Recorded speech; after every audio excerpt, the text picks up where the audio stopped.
All right, welcome back to Aaron and Elle on Kirby Drive. Today is Tuesday, November 18th, right?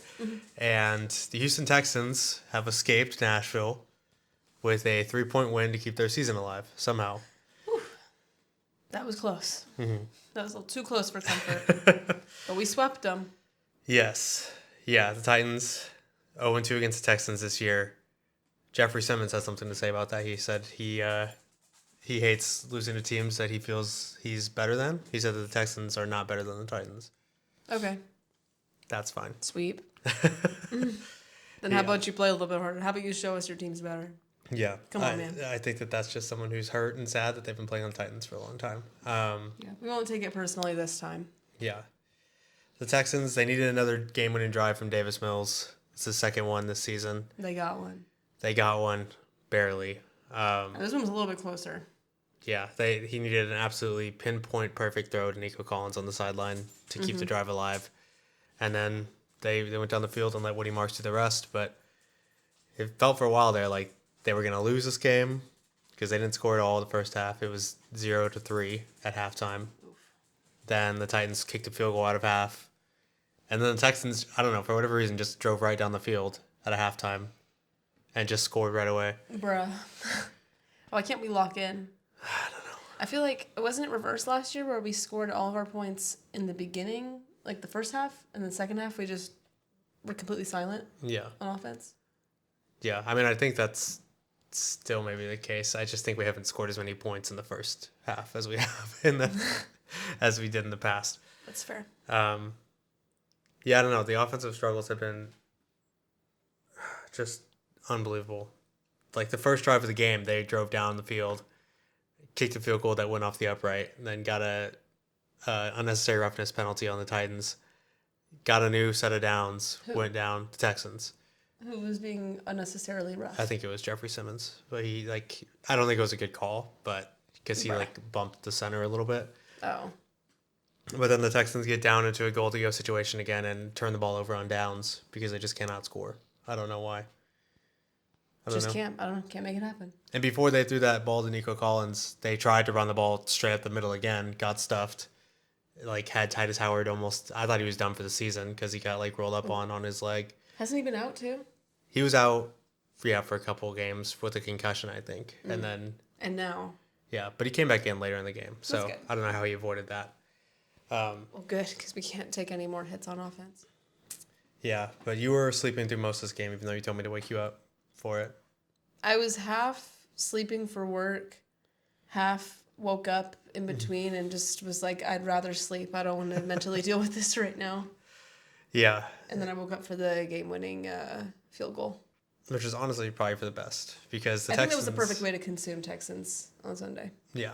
I mean, they had this game not in control, but after they scored to go in front, they kicked a couple more field goal, or they kicked another field goal, and it felt like that was basically it.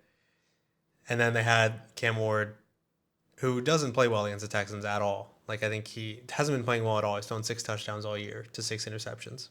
Mm-hmm. And they had him dead to rights again. I think it was a second down and 10 after an incompletion on first. And he runs for another 21-yard scramble with a penalty, a flag down in the backfield. I thought it was holding for sure, but it was hands to the face on the defense. And so not only do you let the quarterback, again, another fourth quarter, last drive, scramble for 20-plus yards, but you get a penalty on top of that, and the Titans are in Texans territory. Yeah. They did get, a lot of pressure on him. They put the Titans back to, 3rd down and 16. And then, I don't know, Cam Ward did not look good at all today. He missed 2 wide-open receivers that were basically touchdowns. Yikes. But he did have one ridiculous throw to Chigo Okonkwo in the basically 3rd down and 16 with Danielle Hunter in his face. Mm-hmm. Literally sent him parallel to the earth after this, hit him so hard that he just went directly backwards. But he just dropped it right in the bucket to Okonkwo on 3rd down and 16 to set up the Titans to tie the game. Of course. I think this team, their defense is insane, but I think they give up more 3rd down and forevers than anybody else in the league. They have to. Yeah. I mean, that's... I don't know. It's always where it goes downhill, especially in the freaking fourth quarter. Mm-hmm. It's always that way. Like, if you want to square the Texans away, like, just draw up some crazy, like, offensive play on third and long in the fourth quarter, and you're going to get it. Because for some reason, we just can't lock in. Yeah. I have no idea. The quarterbacks, like, scramble for a bajillion yards, or you allow the quarterback to make a super good... I don't know if it's just, like, the pressure or, like, the anticipation of, like, okay, this is, like, the game for them. Like, what do we do, guys? Like, I don't know what it is. But it's a disaster every time. Yeah. So they escape. I don't know. They didn't look great. They did enough to win, which I guess is all you're asking for from Davis Mills. True. Dalton Schultz played well. He's a team leader in catches this year. He had 6 catches for 51 yards. I wanted to give you some Dalton Schultz stats because I feel like everybody was kind of down on him last year. And I don't know if I was just making it up or if he's actually better this year or if it's just like a lone bright spot in a very bad offense. Better this year. Yeah, so 2023, his first year with the Texans, he had 59 catches on 88 targets. That's 67% for 635 yards through 15 games. Okay.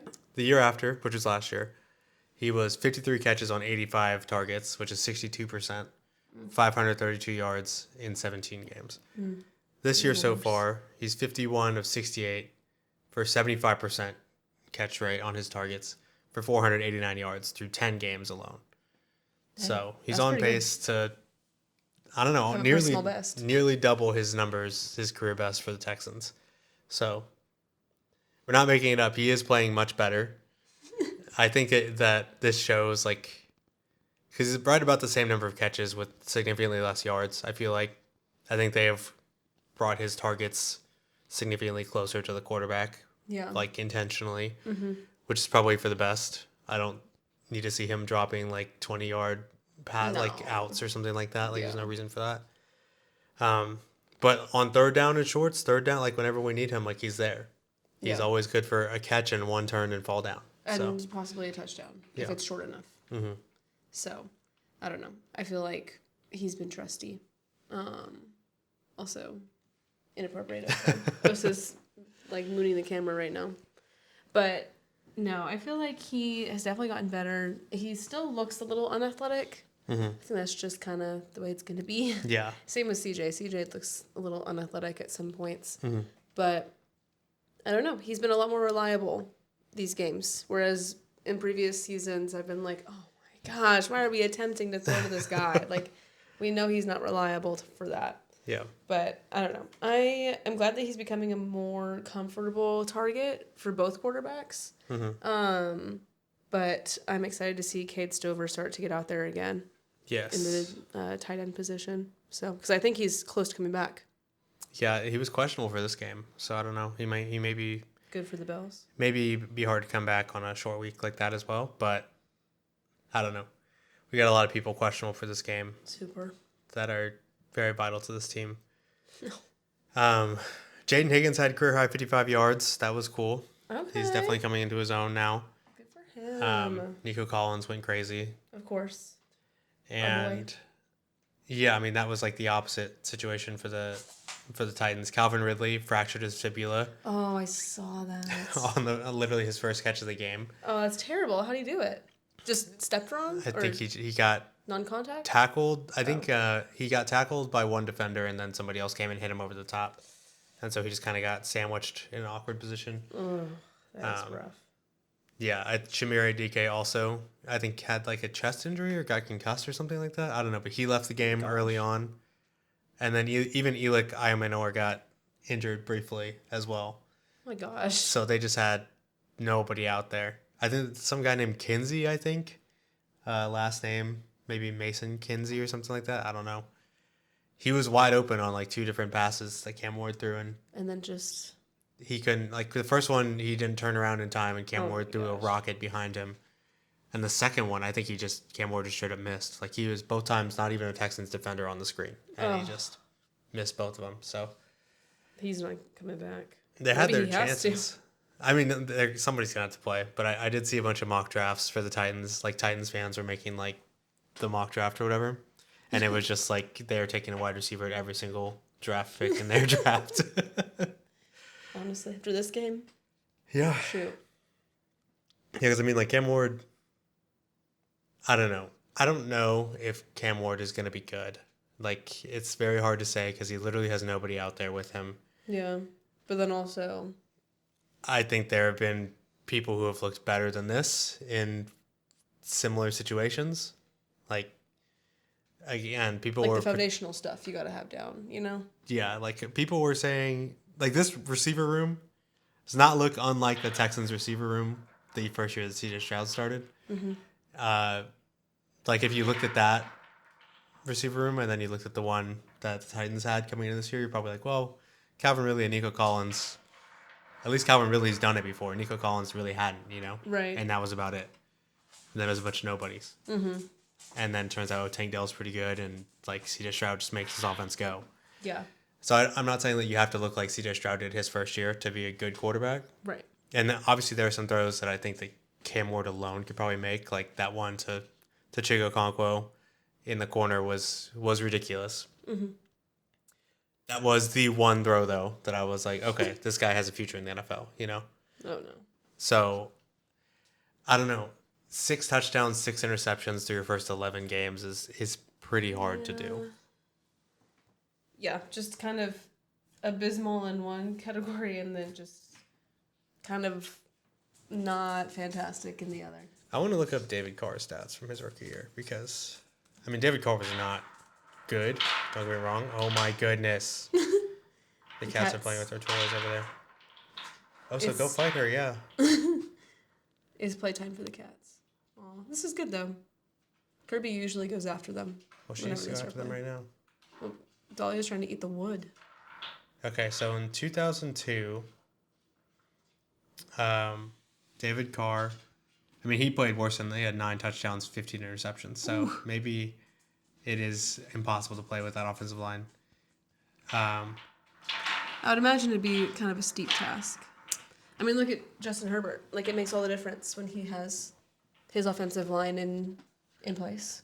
Yeah. You know? Especially the key parts of it. Mm-hmm. So, yeah, I mean, you know, you get the time, you get the blocking you need.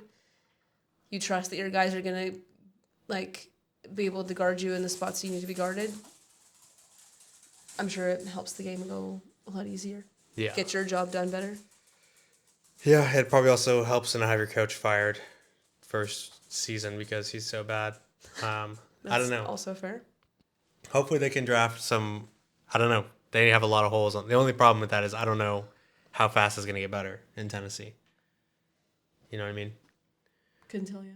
Like, they've got to hire a new coach. They've got to draft the right players. The good news is they're probably closing on the number 1 overall pick. Bad news is I don't know what you do with it. Do they still have their first round pick for this year? They do. It's just like, okay, this is the year, which is unfortunate for them, but like this is the year you probably go ahead and take a quarterback. Oh. Again? Not for them, Oh. but if you were to be a team with the number 1 overall pick, you probably want to take a quarterback because there's a couple of guys that are climbing to the top of the draft boards. And I don't know, like there's some wide receivers out there, but they're definitely not worthy of a top 5 pick. Yeah. Maybe that tackle from Alabama who like took snaps at running back or whatever. Mm-hmm. Maybe he's worth the number 1 overall pick. I don't know. Maybe you just trade back a little bit, see if the Jaguars want to do it again. Yeah. I don't know. And maybe they will. I can't fix the Titans in one day or in one draft. It's just not going to happen. Or in 1 year. Here's the thing about the Titans is like they were. I saw another thing that I saw was people posting a lot of like, I don't know, just like random like Titans pages show up on my For You page, and it was like they were just posting screen caps of like the year that they were either the 1 seed or the year that they almost went to the Super Bowl. I don't know if that was the same year. I don't think so. Of like games where they were beating the Texans and like they had clinched the playoffs doing that or they had clinched the division doing that, and they just like no context, just like. Yeah, we beat the Texans one time. And I'm like, I hate to break it to you, like your team was not that good then either. Like that's the problem is like you enter this rebuild where like Mike Vrabel was holding that team together with Ryan Tannehill at quarterback. Yeah. And like spit and glue and dog shit, like taping the rest of it up. You know? Yeah. And so then whenever you lose your good coach, yeah, and then you just continue to have like no like, and then you lose whatever talent you have because of that, which really was not much. Like I can't even tell you who the leading receiver on those teams was. I think for the running backs, like I don't know. Like I think DeMarco Murray was there for. Derrick Henry was there briefly for a little while, and that was basically your entire offense. It doesn't help that you whiffed on a bunch of receivers then either. So I don't know. The Titans are just bad, and they're just a bad organization run by horrible people. I mean, yeah. And we've known that for a long time. This is all true. Yeah, we've been know it. So, and nothing good should ever happen to them. I don't really like care about the Titans because they've been so bad for so long. It's never really been like an issue in the back of my head. Like, sure, whatever, when the game started, was I like, well, mess around and lose this game. Awesome, yay, to the Titans. That's going to be embarrassing. But, like, I'm not, like, stressed out throughout the week about it. I've never been stressed about the Titans. Yeah, I hate everything they represent. Like, I hate the Addams family, and, like, I hate what they took from the city. And I think that they're just, like, a classless organization who has nothing going for themselves. And I think objectively the worst uniforms in the league. Yeah, and then also gatekeeping the sickest uniforms in the league simultaneously. Literally. So, I don't know, lots of crimes on that front. I think the maddest I've ever been at the Titans is when they got the 1 seed and whenever they almost went to the Super Bowl that 1 year. Oof. Because they were just terrible. Yeah. They were just not good. And yet somehow they were about to go to the Super Bowl. And that was the year where if we hadn't blown the 24-0 lead, we probably would have beat them in the AFC Championship game to go to the Super Bowl and win. Dang. But we never got that chance. So. Classic. I don't know. Yeah, Titans have just been bad for forever. Yeah. And they'll never be good. And it's going to stay that way. Yeah. Oh, yeah, it really does suck. I look at their colors, like watching the broadcasts and seeing like their blue, like kind of like around, like on the soft foam barricades, I guess, against the stadium wall. It's just such a cool blue. Yeah. Like, why do you waste it with this stupid, like, Knights uniform shoulder pad nonsense that y'all do with your uniforms? I think they need to change. It sucks. Their name. That too. They need to rebrand, I think, everything. I think, yeah, just quite literally rebuild year, but like from the bottom. I think that, yeah, change your name, change your obviously you're hiring a new coach. Keep your colors. Get rid of the gray though. Yeah, which I think is most of it now. Yeah. So. Yeah. And then go ahead. Yeah. Start up. And I guarantee you that first season will be better than all these past seasons that you've had. At least it won't be such an eyesore. Like, I mean, it worked for the Jaguars, kind of. Like, their uniforms used to be horrible. Their uniforms are sick now. Yeah, and now they look okay, and now they're playing okay. That's another question I wanted to ask when we got to the Jags. Yeah, but we'll wrap up here by saying C.J. Stroud unlikely to play in Week 12 versus Buffalo. Are you serious? He did not practice today. Why? I don't know. Crap. I think there's a lot of people online who are talking crazy, saying, like, Davis Mills should play the rest of the season. I think you're dumb if you think that. I don't have anything creative to say to you. I just think you're an idiot. I get like it has to okay, restart. Mm-hmm. Let me just say that I am not the biggest Davis Mills fan. I've never been the biggest Davis Mills fan. Mm-hmm. If you know me, you know that much. But this season has done enough to make me not dislike him anymore. Yeah. I don't love him. But he got it done for us. And for that, I can appreciate the man. He's done exactly what we paid him to do. Done exactly what we want him to do. So you know what? I appreciate Davis Mills and all that he's doing. And I support him these last 2 games. I mean, what else you got to do? But it's going to stop. Like, it's not going to last. And whatever, if it does last, cool. I'll put my hands up because we'll be winning. Mm-hmm. So, I can admit that I'm wrong. But I just don't think it's going to last, especially against this Bills team on Thursday. Mm-hmm. I don't know. I don't have confidence that Davis Mills can out fourth quarter Josh Allen. If it comes down to us having to make like a fourth quarter run or the Bills make a fourth quarter run, like the Bills are going to do it 9 times over on us. Mm-hmm. Like, I don't have confidence in that, especially being pissed that they lost last year by a field goal. They're just, I don't think that they're going to. I mean, yeah, Josh Allen had his worst performance of his career, basically. I don't know if he's going to let that happen again. Yeah. But I don't know. It's not up to him. No. Not entirely, anyway. It's up to God. No, I don't know. I'm just sad that CJ's not going to play, probably. Yeah. I mean, good news is Jalen Petrie got back to practice today. Oh, good. Did he get injured in this game? He had a concussion. Same game from right. CJ. That's right. So he can play, but CJ can't? That's the other thing I saw is, like, people were saying, like, CJ's, just admit that you're scared, CJ. Like, it doesn't matter. Like, we saw you walk off the field, like, smiling and giving us a thumbs up. And it's like, dude, I don't know. Like, when we first saw that happen, I thought he might have been unconscious. Like, yeah. He got fucked up. And also, I promise you, CJ Stroud's not saying, like, I don't want to play right now. Yeah. I think the NFL is trying to avoid. I mean, like, surely they're gritting their teeth and fighting against it, but they have independent neurologists who are, like, advocating for these players and saying, no, you can't play if you have any symptoms whatsoever, which he is still symptomatic as far as I know. He is? At least he was on Friday. Symptomatic, how so? I don't know. But do you have any symptoms at all? Like headaches or anything like that? Like, you're not allowed to go back to practice. Which makes sense. It is best for the players. And obviously, I support what's best for the players. Because screw the organization, screw the NFL. Yeah. These are people out here. They're not like our puppets that we, like, just send out there and, like, have them do all these things and, like, wreck up everything in every part of their body and their lives for us. So if CJ needs a week, then CJ needs a week. Yeah. But it just sucks because I was really looking forward to CJ coming back. Yeah, and we could use it desperately. Yes. Davis Mills and the Battle Red's not going to hit exactly the same. I think Jaime Fairbairn's also back at practice, though, which is good. That's good because he's the one who saved us last year against them. Yes. But, and he was a full participant, so I don't know what he hurt. He just is all of a sudden fine again. I don't know. I mean, awesome. Yeah. I'll take it. I think everybody else should be good to go. Like, Dalton Schultz was limited, but he should be fine. Nico Collins should be fine. I didn't hear anything about him. Will Anderson hurt himself early in the game, but he went back out there and he was fine. And he did the fumble recovery. Yeah. Correct? Yeah, and that was after the fact. So, I don't know. Gearing up for that game, I think the Texans defense will be at its best.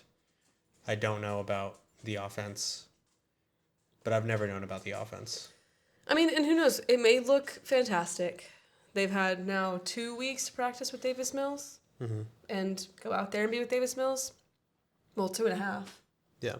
So, I don't know. Maybe you kind of lock some stuff in. Maybe Money Mills can get it done again. Mills Mafia versus Bills Mafia. Mm-hmm. Yeah. That'll go pretty sick if we win. Yes. If they do win, the Texans currently sit 1 game back from the wild card. They're actually above the Chiefs right now, I think, because of their conference record. But if they beat the Bills, who won against the Buccaneers on Sunday, they will draw within 1 game of them. And they'll be basically like, dependent on other teams still to lose games, but the Chiefs play the Colts this weekend. And, like, this is a chance for the Texans to draw within 2 of the Colts. And that's all they need to be to have their own destiny back in their hands, because you still have 2 games against the Colts. This is a huge game, and I think you can probably only lose 1 or 2 more games the rest of the season.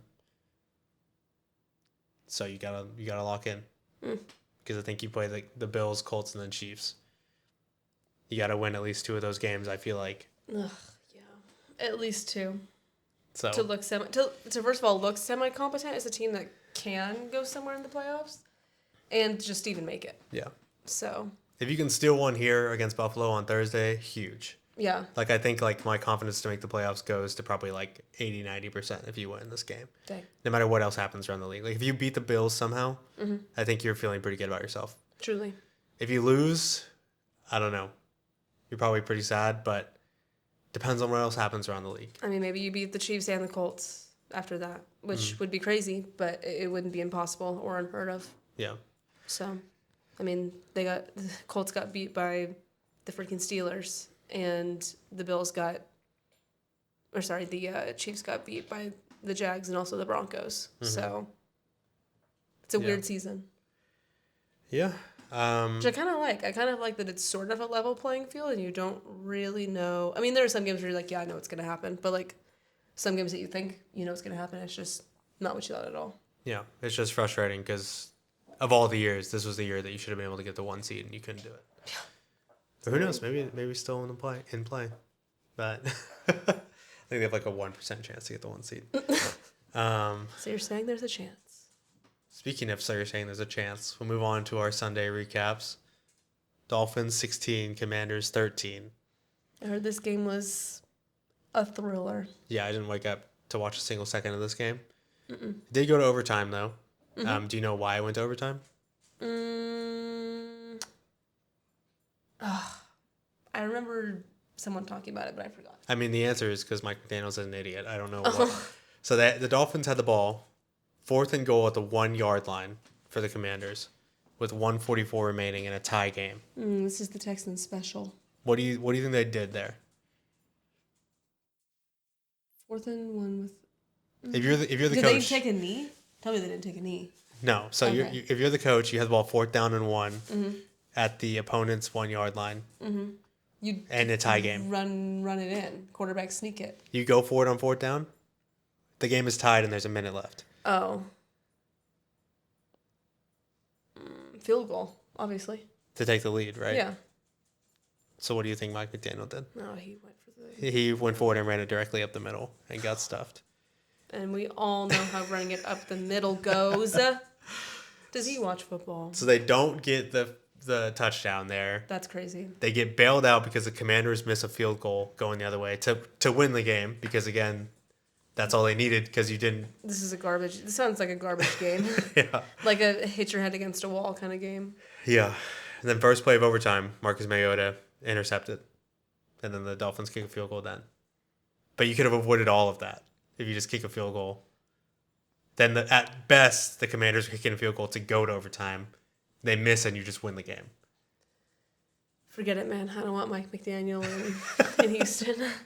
We'll find someone else. Maybe it's fine. You just don't let him make decisions. Like, DeMeco Ryan still has the decision-making power. Yeah. And he just doesn't, which, I don't know. DeMeco Ryan's had a horrible challenge on Sunday. I heard about that. Which was just not even close to a catch. I don't know if nobody told him, but anyways. We all have that one. Yeah. We all have that one. So the Dolphins are now 4-7, I think. There is a chance. I think, I was listening to part of my take. I think John Gruden stole my take where I was saying that they can get back into relevance. So they won this game. They're 4-7. They will play, I think, the Jets and somebody else, Dogwater. Let me see. So they play the Saints, the Jets, and then they'll be 6-7 going into a game at the Steelers. So that'll be a game. Right now it's scheduled for prime time. I think that's Monday night. Ooh. Where they can get to 7-7. They've had so many primetime games this year. Yeah, they thought they'd be good, I guess. I don't know why. I don't know why they're such a flop. Yeah.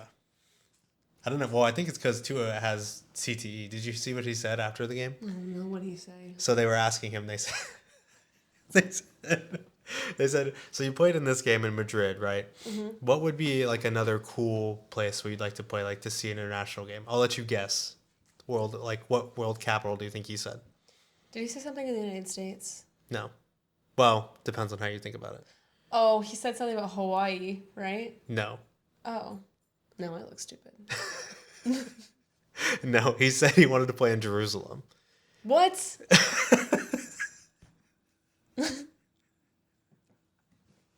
He said he wanted to play in Jerusalem? Yes.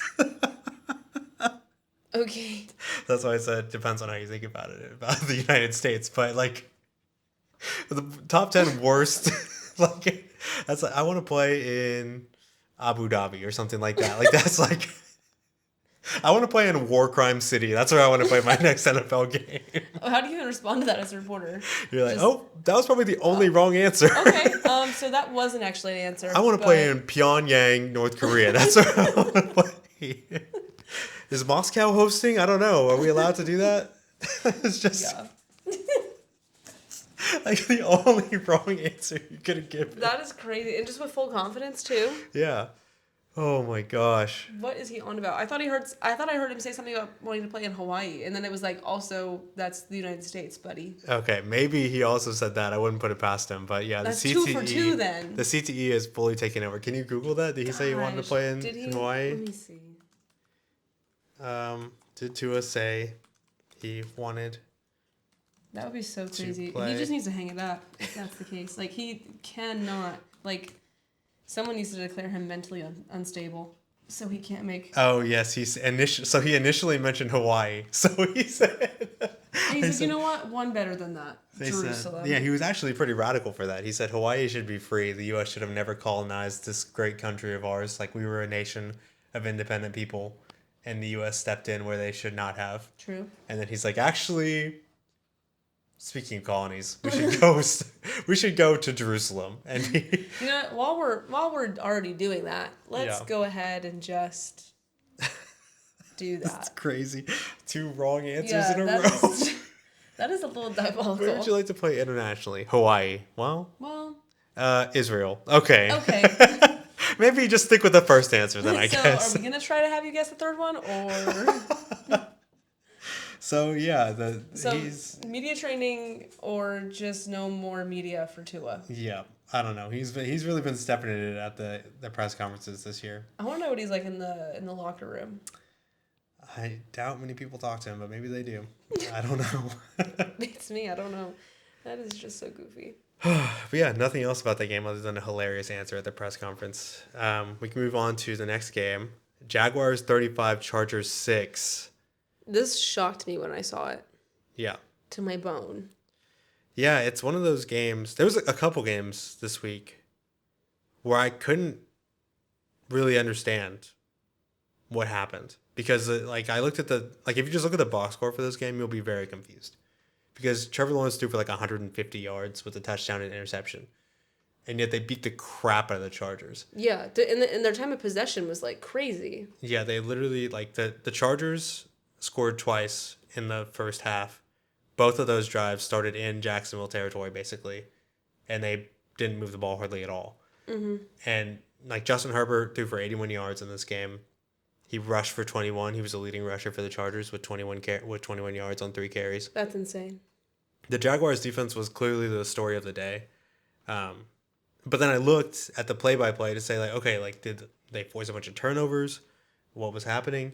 The Jaguars went on 4 long touchdown drives, extended 8+ play, 80+ yard touchdown drives. It just so happens was it just Travis Etienne at the helm of everything? If Trevor Lawrence only had 151 passing yards? Yeah, I think that they just got done on the ground. So they ran on 47 of their 69 plays on offense for 192 yards. Oh, that's crazy. So they just ran it down their throat. Just dominated this team. And they needed this one badly. They did. Both of them did, but... Yeah, but I feel like the Jags one is worse because they got embarrassed on Sunday, and they needed to show that they knew what football was still. Mm-hmm. Especially the defense, because Trevor Lawrence, he played like Trevor Lawrence in both of these games. Yeah. I feel like his play didn't really change at all. I think the defense got embarrassed on Sunday, letting Davis Mills pick you apart. Yeah. And then they said, okay, we need to lock in. And they did. They did, and they won in this game. Handily. Yeah. In SoFi. Yeah. Well, no, it was in Jacksonville. It was in Jacksonville. Just kidding. Yeah, so they were in Trevor Banks Stadium or whatever. I don't know how you feel about this game if you're a Jaguars fan. Obviously you feel very good. Right. Because you don't know any better. But, I don't know. Your offense still is not great. You played to your strengths today. You ran the ball well. Mm-hmm. And I think as long as you're able to do that, you'll be okay. If your defense can also play lights out. I don't think you're going to get to play this Chargers O-line very often in the playoffs, though. Yeah. Even against, we'll talk about this later, but, the Jaguars have, I think, the same or less sacks than Myles Garrett does by himself. As a team, they have fewer sacks than Myles Garrett does right now. That is so crazy. So, they really took advantage. I think they had 3 sacks in this game or something like that. Dang. A game in which Trey Lance got in. That's in, crazy. the fourth quarter because they were just all right, Justin Herbert may die today. So I don't know. He went out late. He did go out pretty late. Yeah, because Trey Lance did get to play a couple drives, I think. Obviously didn't pass him in passing yards, so it wasn't a great performance by anybody on the Chargers. I don't know. I mean, they need Amari and Hampton back badly. Mm-hmm. They need their tackles back, which aren't coming back. So I think they just might not be good. I think just the season is a wash. But I mean, like even I don't know. Their defense was really, really good last season. I say really good last season because I don't really know if that's the case or not. They looked pretty okay the first half of the Texans game, and then they got demolished. I don't know. The Chargers just might not be good. Mm-hmm. So they started 3-0. They beat the Chiefs in Sao Paulo, who I don't know. I was also like Broncos fans are commenting on one of our posts about Bo Nix saying like, well, we beat the Chiefs, so how about that for a quality win? I don't know anymore. And then they beat the rest of the division, which the Raiders suck ass, and then the Broncos are okay, right? Yeah. Then they lose to the Giants, lose to the Commanders, get their ass beat by the Commanders, frankly. In Jaden Daniels' like last healthy game of the season. Yeah. They escaped Miami with that win. That is true. Like barely. Like literally the difference between Justin Herbert breaking out of that sack and not is the game. Then they get blown out by Indy. And so they could have lost 4 in a row right there. They would have been 3-4, but instead they're 4-3 or something like that. Mm-hmm. Then they beat the Vikings, the Titans barely, and then the Steelers to get back into form to like be confident, and they're 7-3. Yeah. But I mean, you look at who they beat. They beat, I think that was Carson Wentz, right? Yeah. For the Vikings. Mm-hmm. Then they tried to spot the Titans that game. Yeah. Tried to give it away. And then the Steelers, who were not playing well. And now you're here and you're 7-4, right? So you're not out of it. Mm-hmm. Technically, you're 2 games behind the Broncos for the division, but I give you about 0 chance to win that. Like, even though the Chiefs are like 3 games behind the Broncos now, I still probably give them a better chance to win than the Chargers. Yeah. I don't know. I think only of these 2 teams, I think only one of them will make the playoffs. Because I don't think either one of them are very, really good. You know what I mean? Yeah. Shout out Chris Conner. So the Jaguars, I think, will probably be the ones to get in. Because they still have to play the Cardinals, the Jets. They get to play the Titans twice still. Oh, wow. They still also have to play the Colts twice. And then they still have to play the Broncos. But yeah, they still get to play 4 games against very bad teams. So they'll probably win at least 10 games. Which is, I don't know, probably enough to get you in. Yeah. Meanwhile, the Chargers, they'll play the Raiders next week, which, based on their showing tonight, ass. But then they have to beat the Eagles, Chiefs, Cowboys, Texans, and Broncos. They have to win at least 2 of those games to get to 10 wins, assuming they beat the Raiders, which is maybe not a given, based on the way that they've played. So yeah, I guess nothing's a given right now for them. But I mean, the Eagles, yeah, you can probably beat them. Chiefs, you already did it once. The Cowboys, I don't know. Maybe. The Texans, I don't think you're going to beat the Texans. Not with that offensive line against our defensive line. That's true. Broncos, same thing. So you're going to have to win 2 of these games against the Eagles, Chiefs, and Cowboys. And I don't know if you can do it. Quite frankly. So I think they'll probably fall out. And that's where the Texans have their opportunity, I think, the most, is the Chargers. Yeah. Surprisingly, even though they're only 1 game behind the Jaguars. But I don't know. Which team do you think has a better chance to make it? Honestly, the Jags, with what's coming up, and I don't know. You believe in both these teams. I mean, I guess that's the point of the question, but both these teams are very unreliable. Mm-hmm. You think that they're done, or you think oh, they're actually good, and they fall apart, and they do the opposite of what you think they're gonna do. Yeah. But I don't know. If I had to put my confidence in one looking forward, probably the Jags. Yeah, I think if you said gun to your head, pick one, I would say shoot me. But somebody's got to make the playoffs in the AFC. Yeah. And more and more, increasingly, it seems like nobody really wants to do it. So. Yeah, we're all just trying to play around this year. Yeah. So we'll move on. Speaking of playing around, Steelers 34, Bengals 12. This game. Gosh. Sucked. You saw Mason Rudolph play in this game. And that's always a bad day. You're going to have to see more of him. Maybe. So Aaron Rodgers left this game, I think at the end of the first quarter or something like that. Injured his left wrist. I think he has a small fracture in his left wrist. He did say that he wanted to go back in the game. I don't know. Let him play. Who cares? I mean, yeah, shoot. What the heck? If he wants to play, let him play. Yeah. Maybe this will be the last season that he plays. He says he's probably like 50-50 to play next week. I imagine he wants to play. I think they're just weighing like whether or not he could possibly injure it further and also whether or not he can grip football. It is his left wrist, so it's probably fine. Yeah. He just needs it to just stabilize football. Yeah. Unless he's running with it, then that'll be bad. But so just no running plays. So whoever the Steelers are playing next week, just don't let them run the ball. Yeah. Plan for passing only. I mean, the Steelers, they needed that one badly. They're barely nursing their one-game lead over the Ravens. They basically ended the Bengals season. Yeah, it might be over. I think that the Bengals, I don't know, like Joe Burrow is going to come back Thanksgiving, I think. That's crazy. Is what they said. That is so crazy that he's back so soon. But for what though? If I'm the Bengals, I'm keeping him out. I mean, they're not. Well, I don't think Zach Taylor can afford to do that. First of all, I think that he's on thin ice as it is. He's on Brian Dable watch. Yeah, because they play this weekend, right? They'll play this weekend on Sunday against Patriots, and then they'll play on Thanksgiving. I don't think he's going to come back this weekend. I was seeing something that maybe it was going to happen the week after Thanksgiving. Or maybe it was this weekend. I don't know. But either way, I don't think he's going to play this weekend. I think it'll probably be Thanksgiving at the earliest.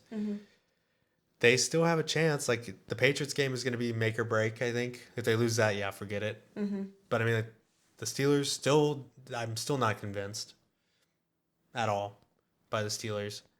I'm still not convinced by the Ravens either, really. Like, I think we've all kind of just written off this division as like, oh, the Ravens are going to win it. Yeah. And then they looked terrible against the Browns. They did look pretty bad. I mean, but they ultimately won it. Yeah, I guess. You beat a combination of Dylan Gabriel and Shedeur Sanders being thrown to the wolves. Like, yeah. And you needed a very, like, nervous deer in the headlights moment. Yeah. That you probably should have, like, should have won, like, pretty well. If it's like, hey, there's one rookie who's had a few games under his belt and then another rookie who's been told that he can't play forever. Yeah. Probably should have won pretty handily. Probably should have won. But they didn't do that. And so now, like, the Bengals, I don't know, the problem is they're going to be without Jamar Chase next week. Yeah. Because, so the interesting thing about this game, Jamar Chase, last time he played the Steelers, he had 16 catches, 161 yards, and a touchdown. This week, he had 3 catches for 30 yards on 10 targets. That's obviously rough. Very frustrated. Bad game for him. He got the best of Jalen Ramsey last time, right? Yeah. And this time he did not. I know that Jalen Ramsey didn't let him forget that. And so they got into an altercation somewhere in the third quarter, early in the fourth quarter, where Jalen Ramsey got ejected for punching him, which is like pretty cut and dry. Like, you throw a punch, you're going to get thrown out. Yeah. It didn't there are 2 really punches. matter. Yeah. Yeah. The second one, he got thrown out. And then after the game, like, they were asking him why he did that, basically. Yeah. And he was saying, like, well, Jamar Chase spit on me, which I didn't really know. Like, you can, like, we saw the only video we had was, like, of the sky cam, basically. And I couldn't really see anything initially, but then they showed the angle from behind. And it's very obvious that he did spit on him. Yeah. Which I don't know. It's like, this is the year of the spit. I don't know why. This is Spitgate year. I don't know. I don't understand why. Like, I feel like I've never heard of spitting before this year. Like, it was weird when it showed up on, like, the opening game. Yeah. And then it was like, oh. They really set the tone for this year. Like, oh, we're spitting this year? Okay. Go ahead. Yeah. But yeah. And then what is so goofy to me is, like, I know you're upset and I know you're pissed off at, like, how this year has gone and, like, the state of your team and the state of your career on this team. But, like, when they asked Jamar Chase if he had spit on Jalen Ramsey, he was like, I never opened my mouth. Nothing ever left my mouth. And in 4K, everywhere, you can most clearly see liquid leaving his mouth. That looks an awful lot like spit. Yeah, I just don't know why he thought he would get away with it. Why would you say that? Why would you say that? You could be like ambiguous, like, oh, like, did I? I don't know. I didn't see it. Or like, oh, I didn't think I did. Oh, I was speaking so passionately. I don't know. Yeah. But to just be like, no, never even open my mouth. Like, come on, man. You know they're going to go back and look at the tapes. And you know they have the tapes. Because there's like 5,000 cameras on each field every Sunday. Yeah. So. Well, you should have done the Kevin Gates where he's just like, no, I didn't spit on him.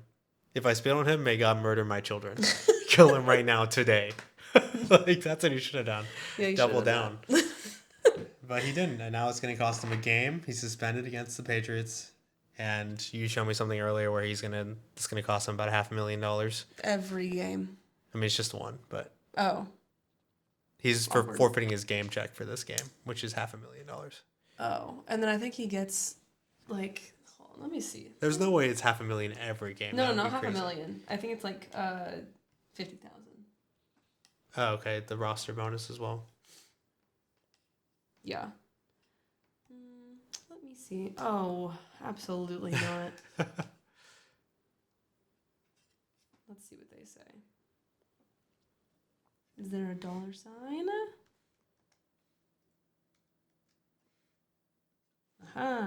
Yeah, with $58,823 per game active bonus, he will be forfeiting.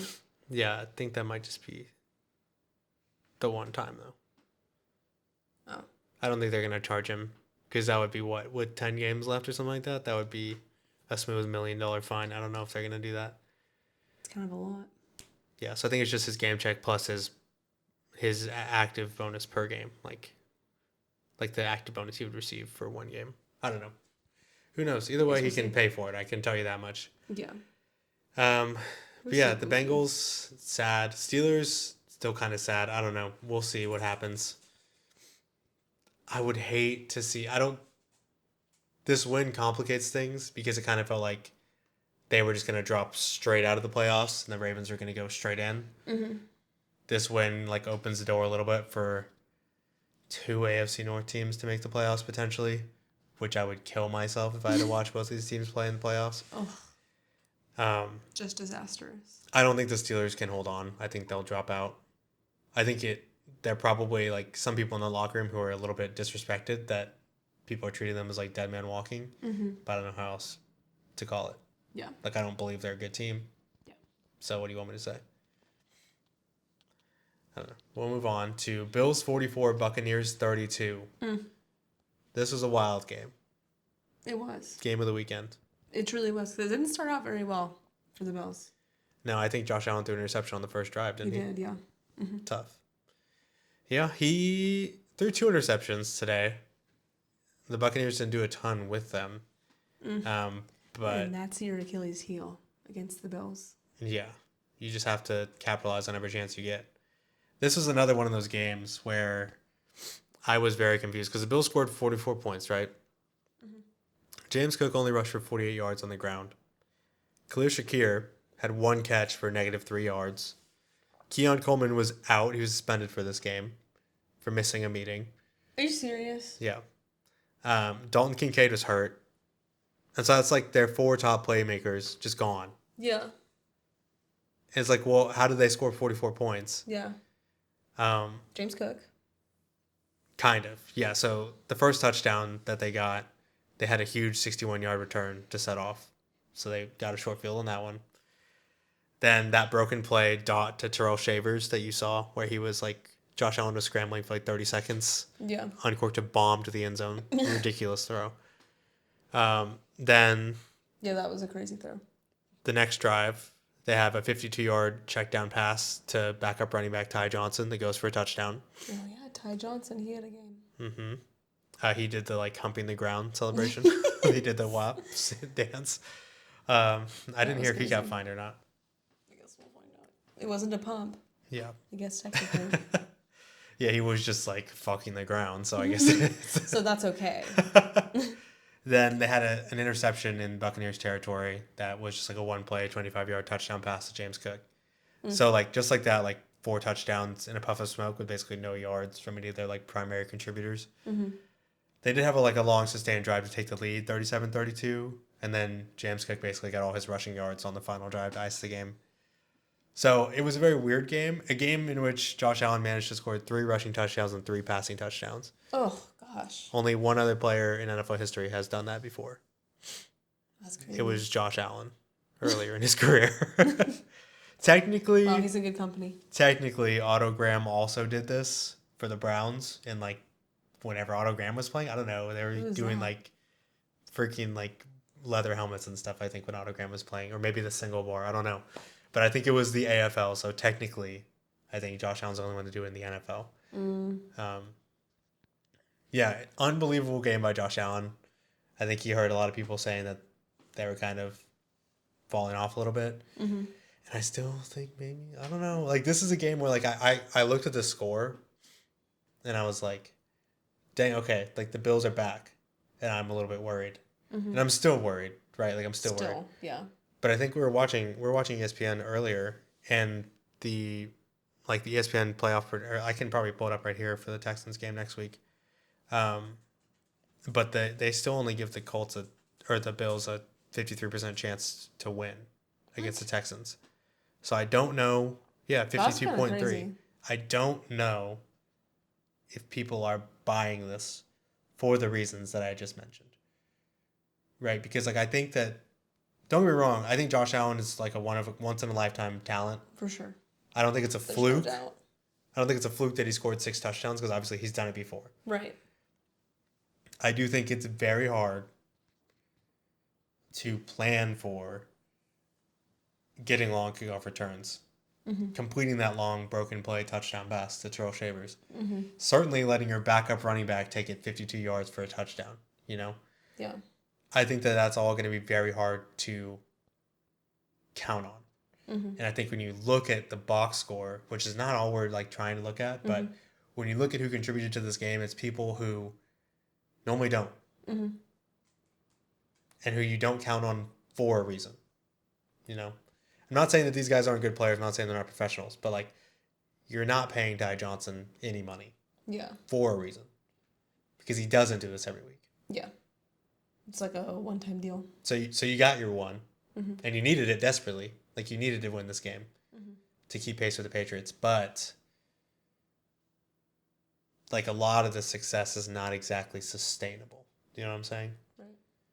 So, I think that the Bills, one of the biggest complaints is, they're lacking for, explosive plays. And so they corrected that this week. But I think they just did it in a way that they cannot possibly replicate again. Right. And maybe we lose 50-0 and I, look like an idiot next week. But leave it to that to happen. But, I mean, your number one wide receiver has 1 catch for -3 yards. Yeah. Your running back gets stuffed. And it's down to, frankly, Baker Mayfield not playing very well. He gave you an interception at the 25-yard line for you to go ahead and score a touchdown, and then just wasn't very sharp the rest of the game. The Buccaneers were leading this game at certain points. I think there was 9 lead changes, but they were in, not control, but they were leading this game at times.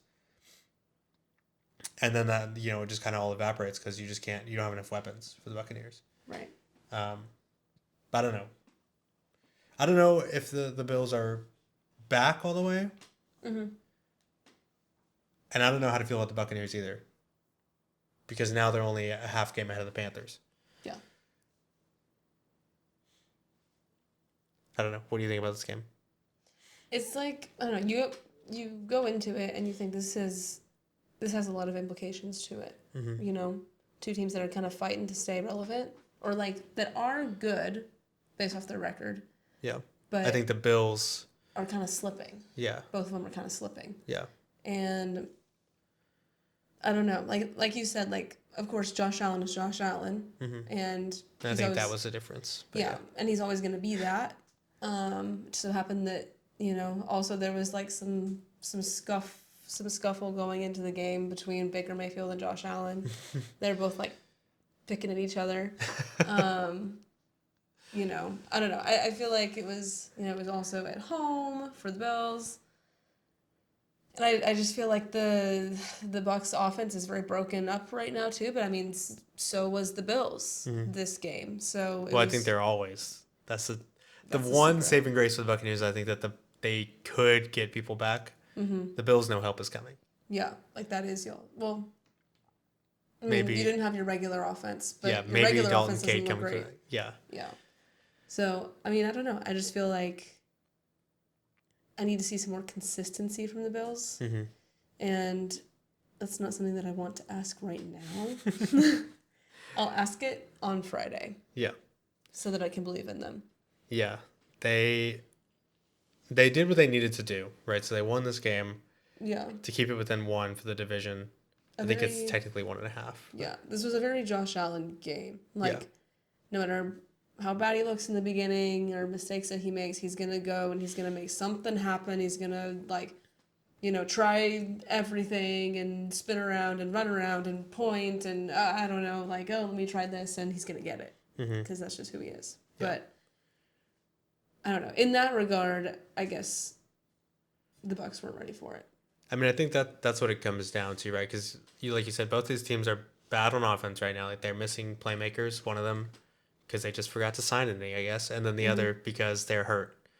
But I think, if you say, okay, you have a bunch of high schoolers, you get to pick one player at quarterback to try and win you a game. Obviously, you're picking Josh Allen over Baker Mayfield 10 times out of 10. Yeah. So I think that the Bills and Buccaneers, in a lot of ways, are kind of similar, where they're their defense just lets people score whatever they want, I guess. That's what we found in this game as well. And their offenses are very light on weapons. But, Josh Allen, I think, is infinitely better than Baker Mayfield, who is not playing as well as he was at the beginning of the season. No. Maybe you could even argue that he was not playing well to begin with. He just happened to win a lot of games at the end. Which I don't want to say too loud because I do like Baker Mayfield. I don't want to be on hamster watch. Yeah.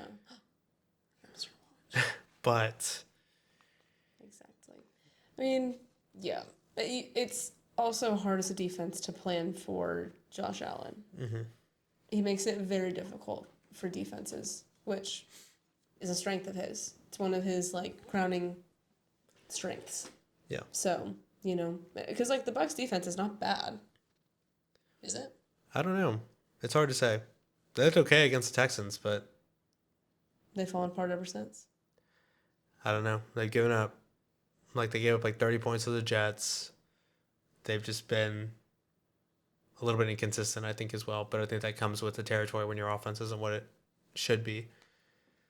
So I don't know if they've just been on the field a lot. I don't know. It's hard for me to say. I think they're probably middle of the pack as the defense goes. Good enough to where you're in playoff contention. But I don't know. There's a lot of talk about Tampa Bay at the beginning of the year. I think we picked them to win the Super Bowl on this podcast. Oh. Doesn't look like that's going to happen this year. Don't think it's going to happen. At this point, I don't think they'll be lucky. They'll probably still make the playoffs, right? Because I don't think the Panthers are good at all. But, you still do have to play the Panthers twice. If you screw around and lose those games, you're probably missing the playoffs. Yeah. The Panthers make the playoffs over you, which is come on. Yeah. How'd you let that happen? Yeah. So they got to lock in. Yeah, and the Bills, they probably have to win the rest of their games and then hope that the Ravens beat the Patriots as well, because otherwise they're not going to win their division. I don't think the Patriots will lose a game outside of those two. Yeah, I don't think so either. So the Bills, this game against Texans, unfortunately, is a must-win for them if they want to keep it alive in the division. Right. And even if they don't, they lose this game to the Texans and they're only a game in front of them, with the Texans having the tiebreaker over them. So true. Dang. I don't know. This is a crazy game. Yeah, this is going to be wild. Last thing on this game. So Keon Coleman, he was late for a meeting. This is apparently not the first time he's done this. Okay. So he was suspended for it. By the team. Yes. Deion Dawkins, tackle for the team, said pats on the back are over with and it's time for him to grow up, and he knows it with regards to Keon Coleman. Wow. Hasn't been exactly what they wanted out of him. I think we talked about this last week or something like that, where he got put in a very, very, very, very, very good situation and has failed to deliver on anything. Yeah. And now it's apparent that like he's not even showing up on time to meetings. Yeah. He's not locked in, which I get it. I'd be late to every meet. That's why I didn't make it to the NFL. I would have been late to every meeting. I don't know. There was some people making like there's videos of him on the field before the game after he'd already been suspended, like dancing to the music and stuff like that. And people were like, "Wow, really?" Like you just. And it's like, okay, I don't really know if I'm gonna get mad at that. Like you want him to just be crying on the field and like his team's trying to get pumped for the game and he's like, I'm done. I'm gonna so pout sad and be sad. I'm gonna pout on the sideline and wait for somebody to come notice that I'm sad. You know, it's like you got suspended, you got to move on. You're like, I'm sure he was told long before this game happened that he was gonna not play. Yeah. And he's just trying to be there for his team now. Right. Hopefully he'll get it figured out going forward. But yeah that was like the guy. Yeah, he's funny. He is funny. That doesn't win you games in the NFL though. Fortunately not. So he missed the entire game. We'll move on to Bears 19, Vikings 17. Woo. The Bears are 7-3. I know that is a crazy record to have for the Bears. They might make the playoffs. They are looking like they will make the playoffs. I don't know about looking like they will, but I don't know, which just sucks. It really sucks for Bears fans because like they're 7-3, they're leading their division, and I kind of feel sort of similar to the way that I feel about the Steelers right now, where I'm like, okay, but come on. I think the NFL playoff predictor agrees with me a little bit here because I think they have, like, they're leading their division, but I think they have the worst odds in their division to make the playoffs. Yeah. Yep. So, well, outside of the Vikings, but the Packers have an 80%, the Lions have 72%, the Bears have 57%, even though they're leading with wins over. Well, they only beat the Vikings, so I don't know. But they're leading their division right now, and the ESPN playoff record only gives them 21% chance to win the division. Awkward. So they still have to play Green Bay twice, right? Yes. Yeah. And I think they have to play the Lions one more time as well after already having gotten the brakes beaten off of them the first time they played them. Yeah, this is true. So I mean, it's a nice place to sit for them. It's kind of crazy. Just look at the record. Just stare at it. Just stare at it all day. Yeah. You know? But, shoot, if I was 7-3 right now, I'd be sitting so pretty. Yeah. But I think like the most important thing here is you can see all the teams around them. So this is important. The strength of schedule is here. So the Eagles at 5-10, that's like the average win totals of their opponents so far. So 5-10 for the Eagles, 5-49 for the Rams, 3-45 for the Bears, 5-49 for the Bucks, 4-80 for the Seahawks, 4-17 for the Packers, 4-77 for the 49ers, 4-90 for the Lions. Nobody else has even less than 400 at all. And the Bears are 345. Which means it's harder? It means it's easy. Easy. Oh, strength of schedule is easy. Yeah. The strength of victory means the teams that they beat is at 279. The only team worse than them in that is the Cowboys at 219. So they better win these games coming up? Well, they just have not played anybody, and they have not beaten anybody good. So they will play some decent teams coming up here. Let's see. That's playoff game from last year. So let's see. Who are they playing this week?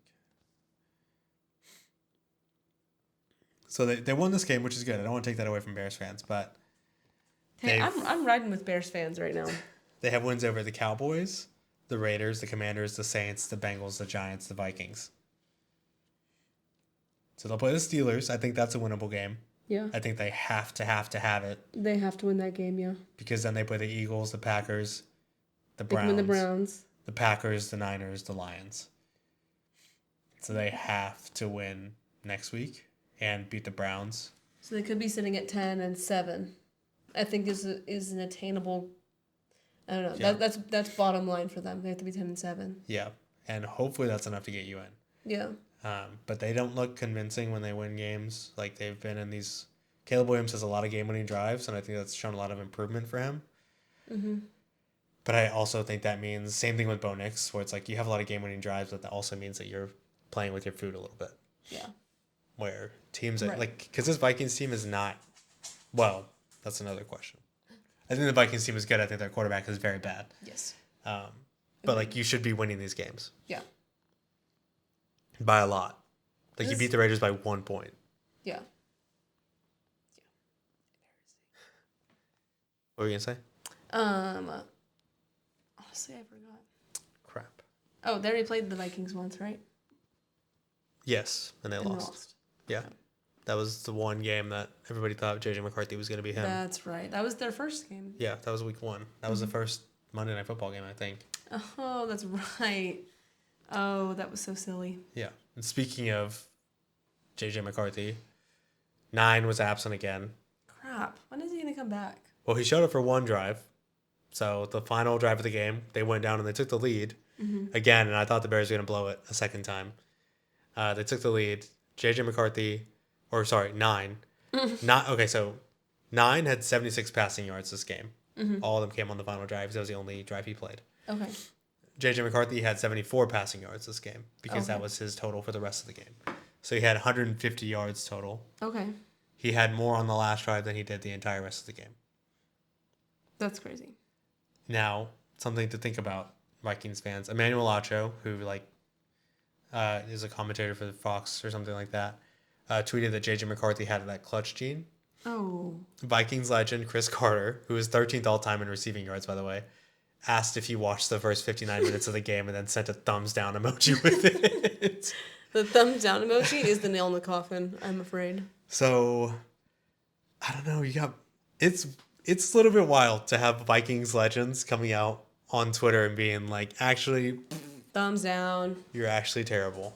I don't know. That'd be embarrassing. I don't know. As the quarterback, I'd be like, oh no. Yeah. Like that is a rough look for me. I don't know. I don't know. We're gonna talk a little bit later about how some people get a lot of chances and some people do not, and so I don't want to be too unfair to JJ McCarthy and say okay, he's terrible. But I think that the difference is, and really, it's the reaction I've seen to Shedeur Sanders and the reaction I've seen to J.J. McCarthy is night and day. Mm-hmm. People saying J.J. McCarthy just needs time when he has played terribly. When Shedeur Sanders played horrible in his game, we'll talk about it later, but J.J. McCarthy has never been good. He's never been. Even in college, he was not good. Shedeur Sanders at least led the league in passing. He at least put up numbers in college. JJ McCarthy, I think, threw 10 passes in a championship game, and he's signing the camera lens. That's just the vibes that you. I don't know what you expected to happen. I don't know what you expected. Maybe it's his attitude. I have no idea. How can you be around 9 and be like, yeah, that's right. Have you seen the ones where they're remixing him doing the. Or whatever, and it's just me going to throw my second interception in the game or whatever like that. He now actually does have 9 interceptions. Yes, that's fitting because the first one was bad. I don't know what he was doing. Second one was okay. I mean, he kind of underthrew a go ball in the end zone.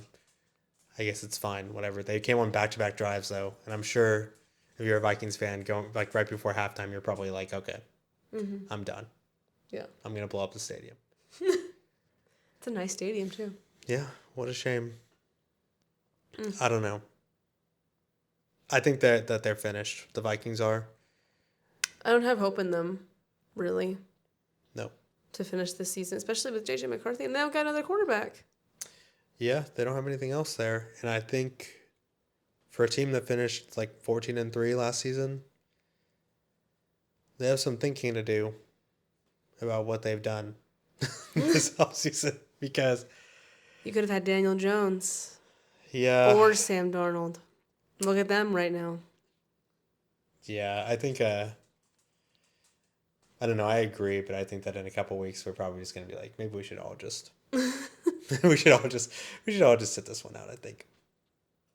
I think we probably should have dropped a bomb on Viking Stadium when we had the chance last year, is where I think we'll end up in 4 to 5 weeks. So oh my gosh. We'll see.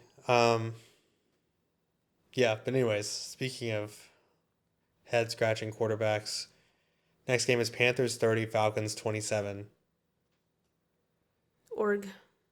Bryce Young.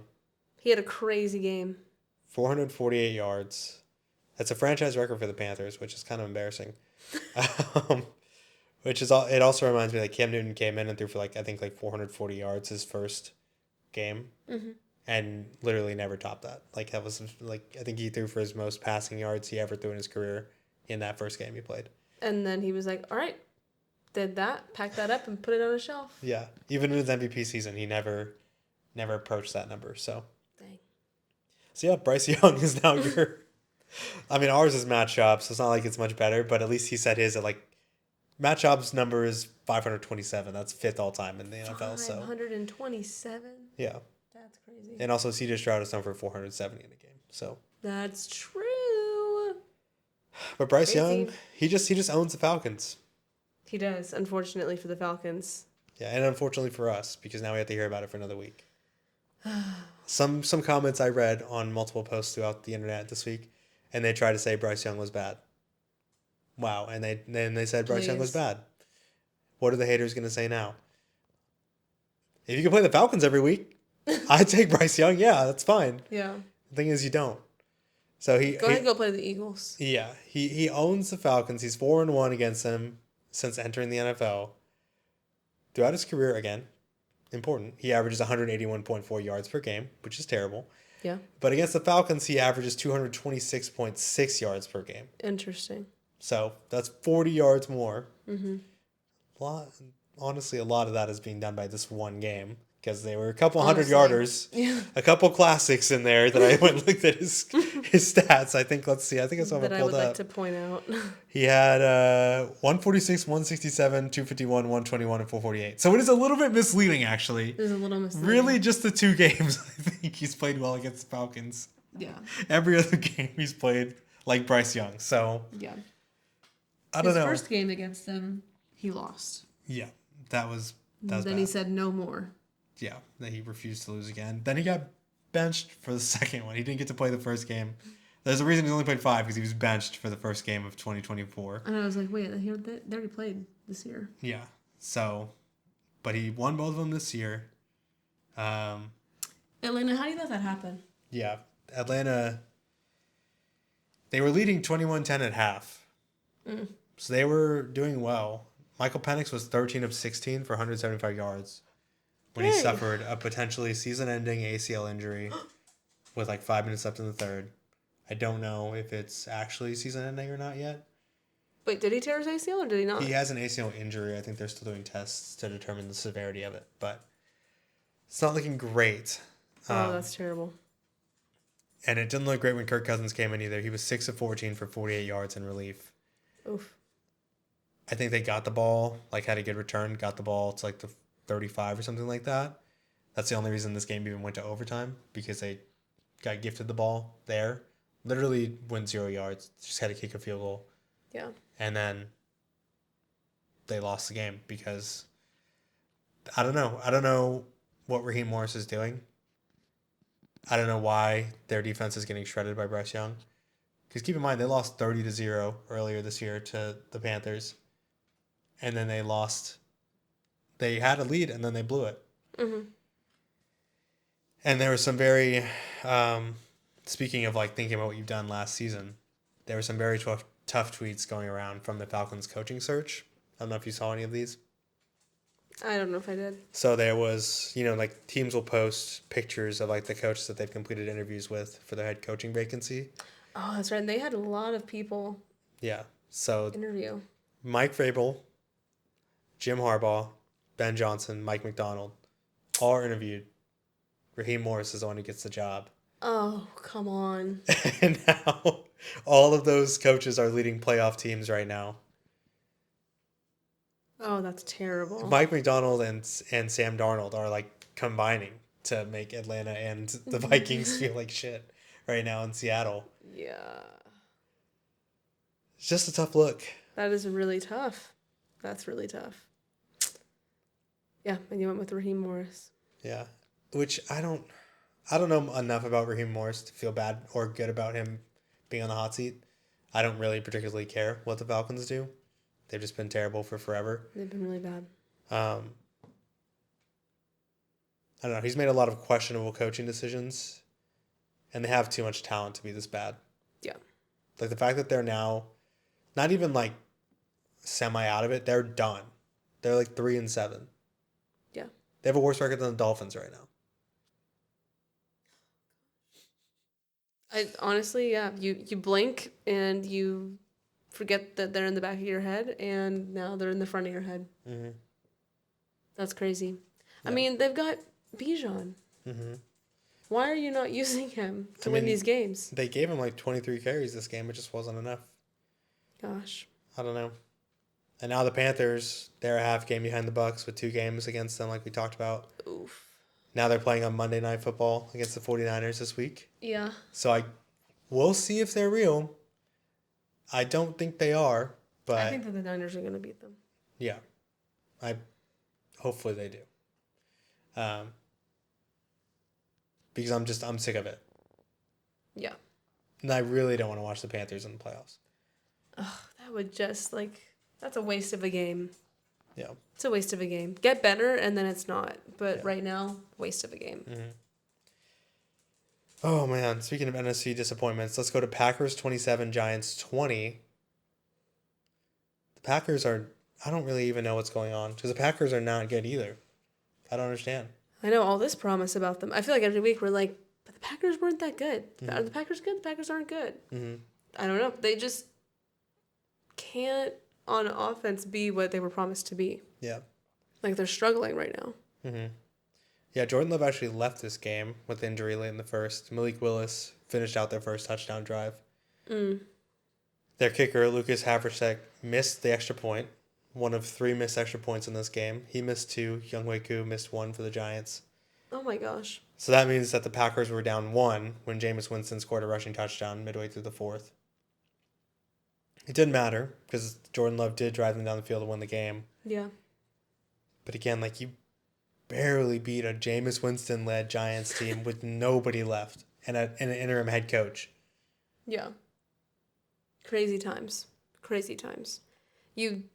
This should have been an easy peasy, we don't have to think about it that hard game.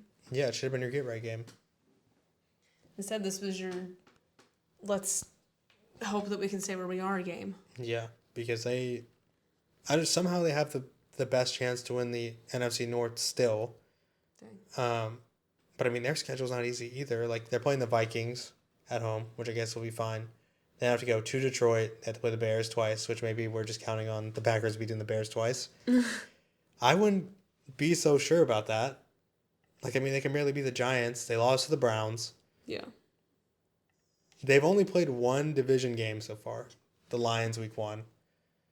So yeah, the Packers are 6-3-1 or whatever, but they could end up very easily winning this division comfortably or very far behind in the standings. They're in a weird, I think they're in the 7th spot in the NFC right now. 6th spot, just above the 49ers because of their weird tie with the Cowboys. Yeah.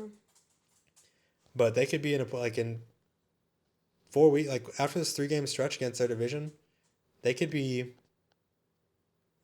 be behind the Vikings if the Vikings beat them, Right. So I don't know what to think about the Packers. I couldn't tell you. Their division, it's very tight in their division right now. It's kind of a dogfight because the first person to make a mistake, it's kind of I don't know, they're playing a game of chicken right now. Between, I wouldn't say the Vikings are really in the game of chicken. They're the ones that are at the bottom. Yeah. But the Bears, Lions, and Packers are all just kind of okay, you lose first. Because once one of them, if it comes down catastrophically for one of them, it's going to really set the pace for the division. Yeah. Yeah. The only other news in this game, Abdul Carter held out the first drive. Mm-hmm. He was benched for sleeping through his walkthrough. Are you serious? For their team walkthroughs, yeah. What is with these guys sleeping through stuff and being late and... I don't know. This is only, there's still more to come. But he claims he's doing recovery, but he still says he needs to do better. I don't know, but yeah, Abdul Carter still. I don't think he has a sack yet this year.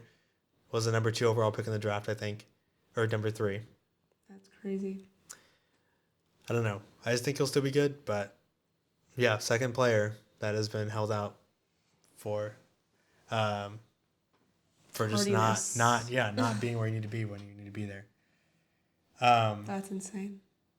Yeah, next game, Rams 21, Seahawks 19. This one was crazy. The afternoon games, I think all but one were insane. They were nail biters down to the last second.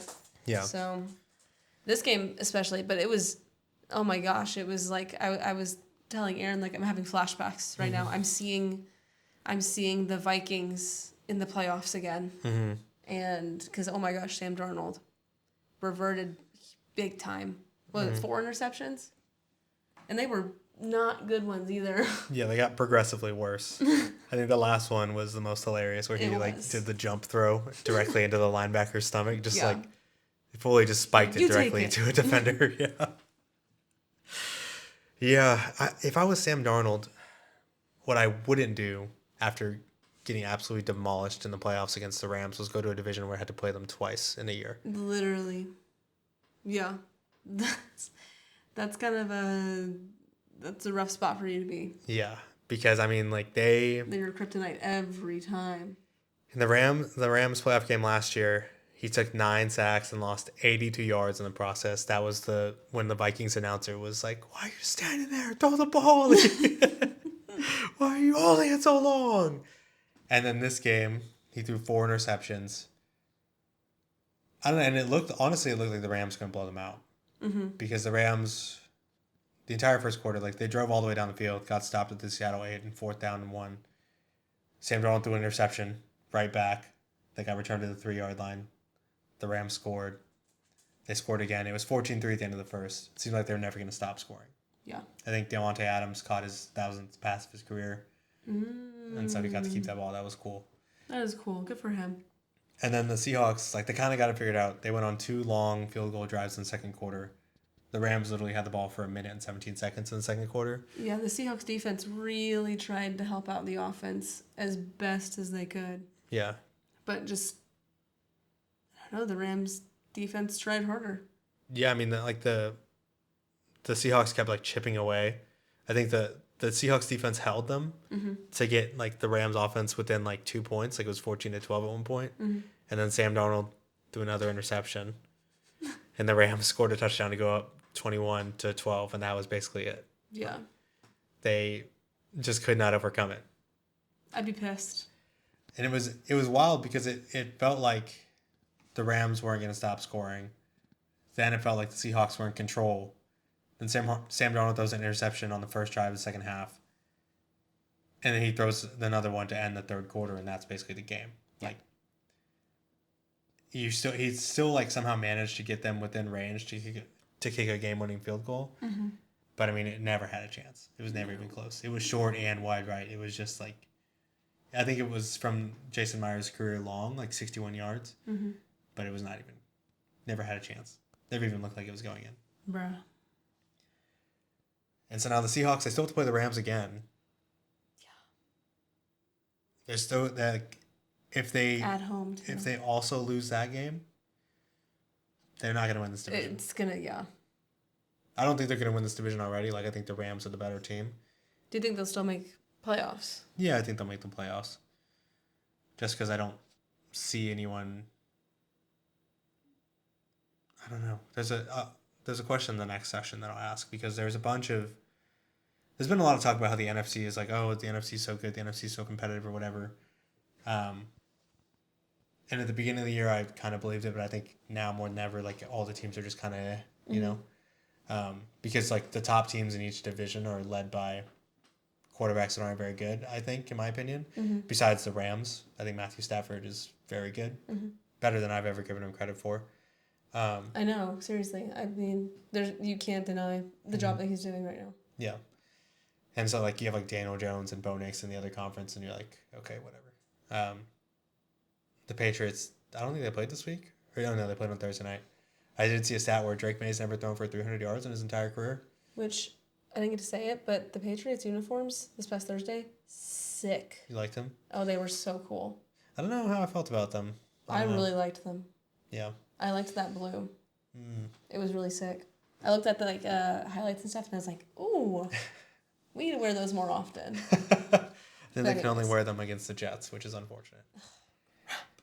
Sorry, go ahead.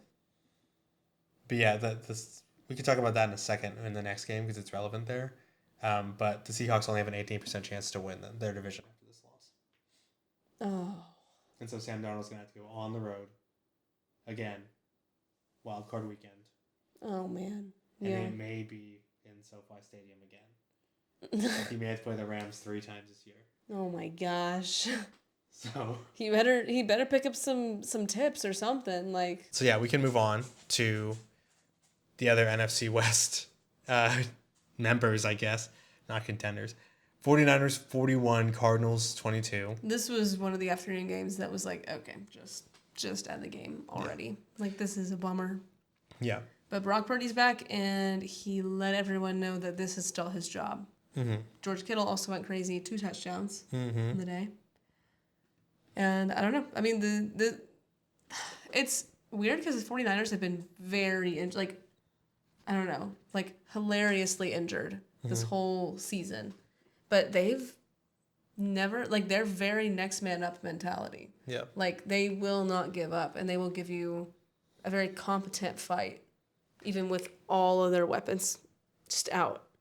But now they have, George Kittle was out for a while, but this is not his first week back. No, he's been back for a while. He's been back, but I mean, this is Brock Purdy's, and I think Ricky Pearsall was out there as well. Ricky Pearsall was, but he had an abysmal game, so not too much on him. Yeah. But yeah, they look good. I mean, it's the Cardinals, but they looked good. Yeah, the Cardinals had 207 more yards of offense than the 49ers did. 488 to 281. Dang. This was another game where I'm like, how? Why? That's crazy. But the Cardinals had 17 penalties for 130 yards.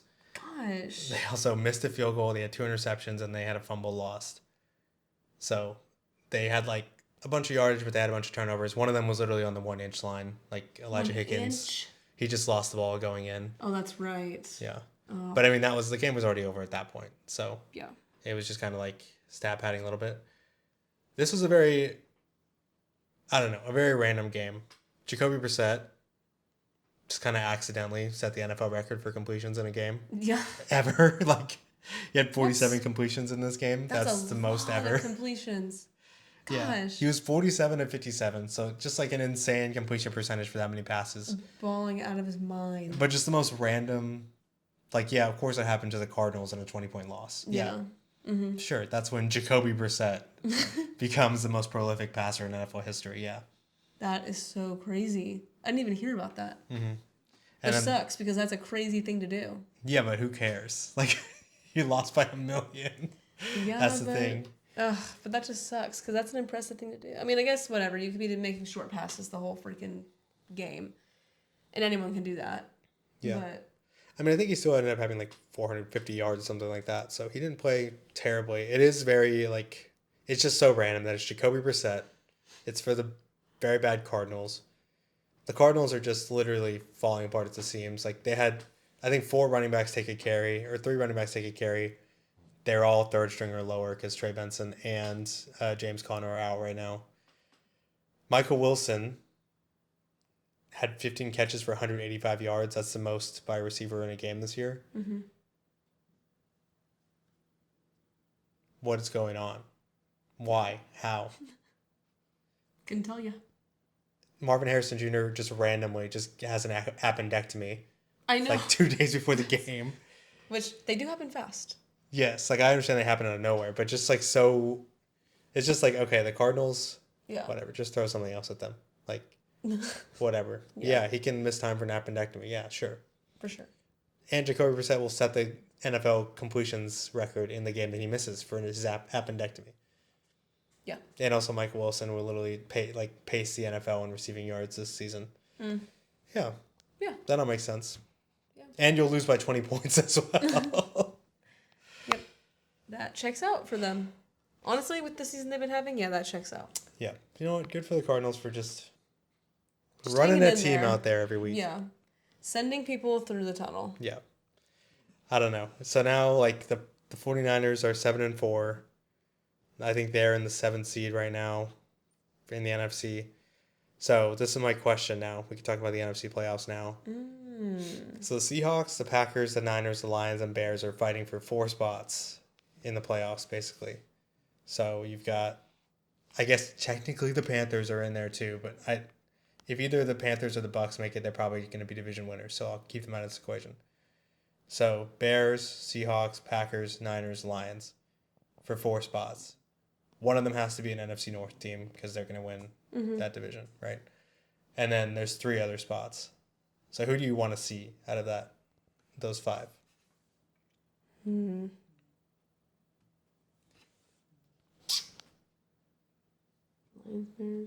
I mean, do I want to see? I want to see either the Lions or the Bears. Don't really care for the Packers. I want the Lions to just finally get, I don't know.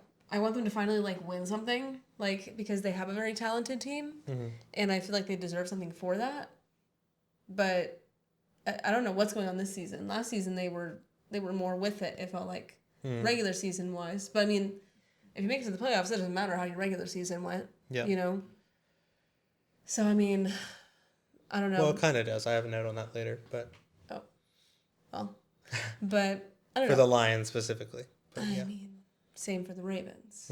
You know, but I don't know. So I want that for the Lions, but like. And I feel like they've been trying harder than, like, the Bears have. But, like, the underdog in me wants the Bears. So I would like to see the Bears. The Lions, I can I know you live hate with. the Lions. I would like to see the Lions in the playoffs, though. Like, I like watching the Lions play football, at least. And the Seahawks, too. I don't know. Niners and Packers, I really just don't. I'd prefer the Packers over the Niners, honestly. I would agree as well. If anybody has to miss, I'd want it to be the Niners. Because I really want that fan to be sad. That was mean to us at the Texans game. That'd be so funny. I know. I want her to be sad. But yeah, we'll stop talking about playoffs right now and we'll move to Ravens 23, Browns 16. Oh. This was a roller coaster. A roller coaster of emotions for us. So the Browns led 16 to 10.5 thanks to a Lamar Jackson pick 6 and a muff punt. The Browns got the ball at the 6 on that. And didn't gain a single yard, so they kicked a field goal on it. Dylan Gabriel, though, did exit the game at the end of the first half with a concussion. So that brought out Shedeur Sanders to make his NFL debut. And we were right here in this spot when that happened. Yes. Where were you when Shedeur Sanders entered the game for the first time? And I just heard it. It's like, it was like a bat call, like a Batman call. And they were like, oh, Dylan Gabriel, yeah. It looks like Shedeur will have to... And I was so excited. I was like, no way. I thought I had to wait a few more weeks for him to come out and start this game. But here he is. And he was pumped. The crowd was pumped. Yeah. There were signs everywhere. Somebody seemed like they literally spray painted it on as they were sitting there. They held up a sign. How did they get the spray paint in the building? I don't know. They had a sign that it's just like a blank piece of white paper and it said 12 on it, but it looked like it had been spray painted like that second. Yeah. So... I mean, shout out to that fan. If that's what they did, then that's dedication. Or they were prepared. I don't know. Or they said, any day now. They said, just tell me when. Just tell me when. But, oh my gosh, it didn't get much better after that. No, he was immediately sacked and fumbled the ball. They did get it back, but I mean, it just did not look good. He threw an interception on the very next drive. And then Lamar Jackson threw one right back. Literally right back. Huge day for racists. That was a tough look for Shedeur Sanders to throw an interception, then Lamar Jackson to throw in. They were like, oh, he's terrible, and he's a running back. Just boom. Yeah. That's a tough look for them. Oh, my gosh. Yeah, that was so sad. It makes me sad, but, like, what are you supposed to do? Like, if you're Shedeur. The whole, like, country has hated you. Yeah. Like, starting with the draft, you know, you get picked in the 5th round, and when you were supposed to go in the 1st or 2nd, you know, at the latest, and you're getting passed up on everything, and then you get to a team that has 1 million quarterbacks, and you're last on that list. You have another rookie that they drafted ahead of you, who they're going to start above you if they get the chance, and then so the team obviously doesn't believe in you, or the management or leadership or whatever doesn't believe in you that much. You're at a division rival game, and you're kind of like, whatever. You're kind of fighting to keep the Ravens from getting to a spot where they could win the division. You're at home, and it's a game that you look like you can win because they're playing around too much. But that's an immense amount of pressure for someone. It's your first NFL debut. You've had no time to practice with the starting lineup. Yeah, I think Kevin Stefanski confirmed that was literally the first snap he took on Sunday was the first snaps he had ever taken with the starting offense. Like, that's a ridiculous ask of Shedeur. He's been with the team for what, 6 months at this point? Yes. That is like inhuman. Like, if he was to win this game, he'd probably be the greatest of all time. Mm-hmm. Like, that's crazy. To go in with a team he's never played, like a lineup he's never played with before against one of the best quarterbacks and teams in your division, like, that would be insane. That'd be so insane. But I don't know. He was feeling really sad after, the end of the game. He didn't immediately, like, go out and, like, tell everyone, like, good game, whatever. Like, he was on the bench. He was really upset, which I would be too, Like, you just got thrown to the wolves. Yeah. And every other predator out there. Like, and probably knows that it's not going to, like, his embarrassment doesn't stop when he leaves the field. Right. And trust us, we know because we posted videos about Shedeur Sanders the day that he went out there. And yeah, 1 or 2 people were like, yeah, we were really excited. Yay. Everybody else with so many American flags in their bios oh my gosh. were like, we're glad that he failed. And what does that give you? Yeah. What do you get from ratting on this kid who is professionally playing football, got to start for an NFL team? Yeah. What have you done? Like, what does this add to your life by, like, being awful to him? Yeah. What did hoping he do that to he you? fails. Yeah, what did he do to you? Other than just exist. Mm-hmm. It's just so dumb. I genuinely do not understand. Yeah. Like, please, the thing I would ask is evaluate your life. If your entire being, like, rests on someone else not getting to live their dream, Yeah. Like, I think that's what we need to take, like, a step back and think about is, like, this kid has worked his entire life to play in the NFL. For people to just say, like, I hope to God that he fails. Yeah. I hope to God this is the last game he ever plays. Yeah. And, like, praying that he does poorly so you can say, I told you so. Right. And then what? Then you just get to continue on with your life after you say I told you so? Yeah. Wash your hands of it? That's what you want? I don't understand it.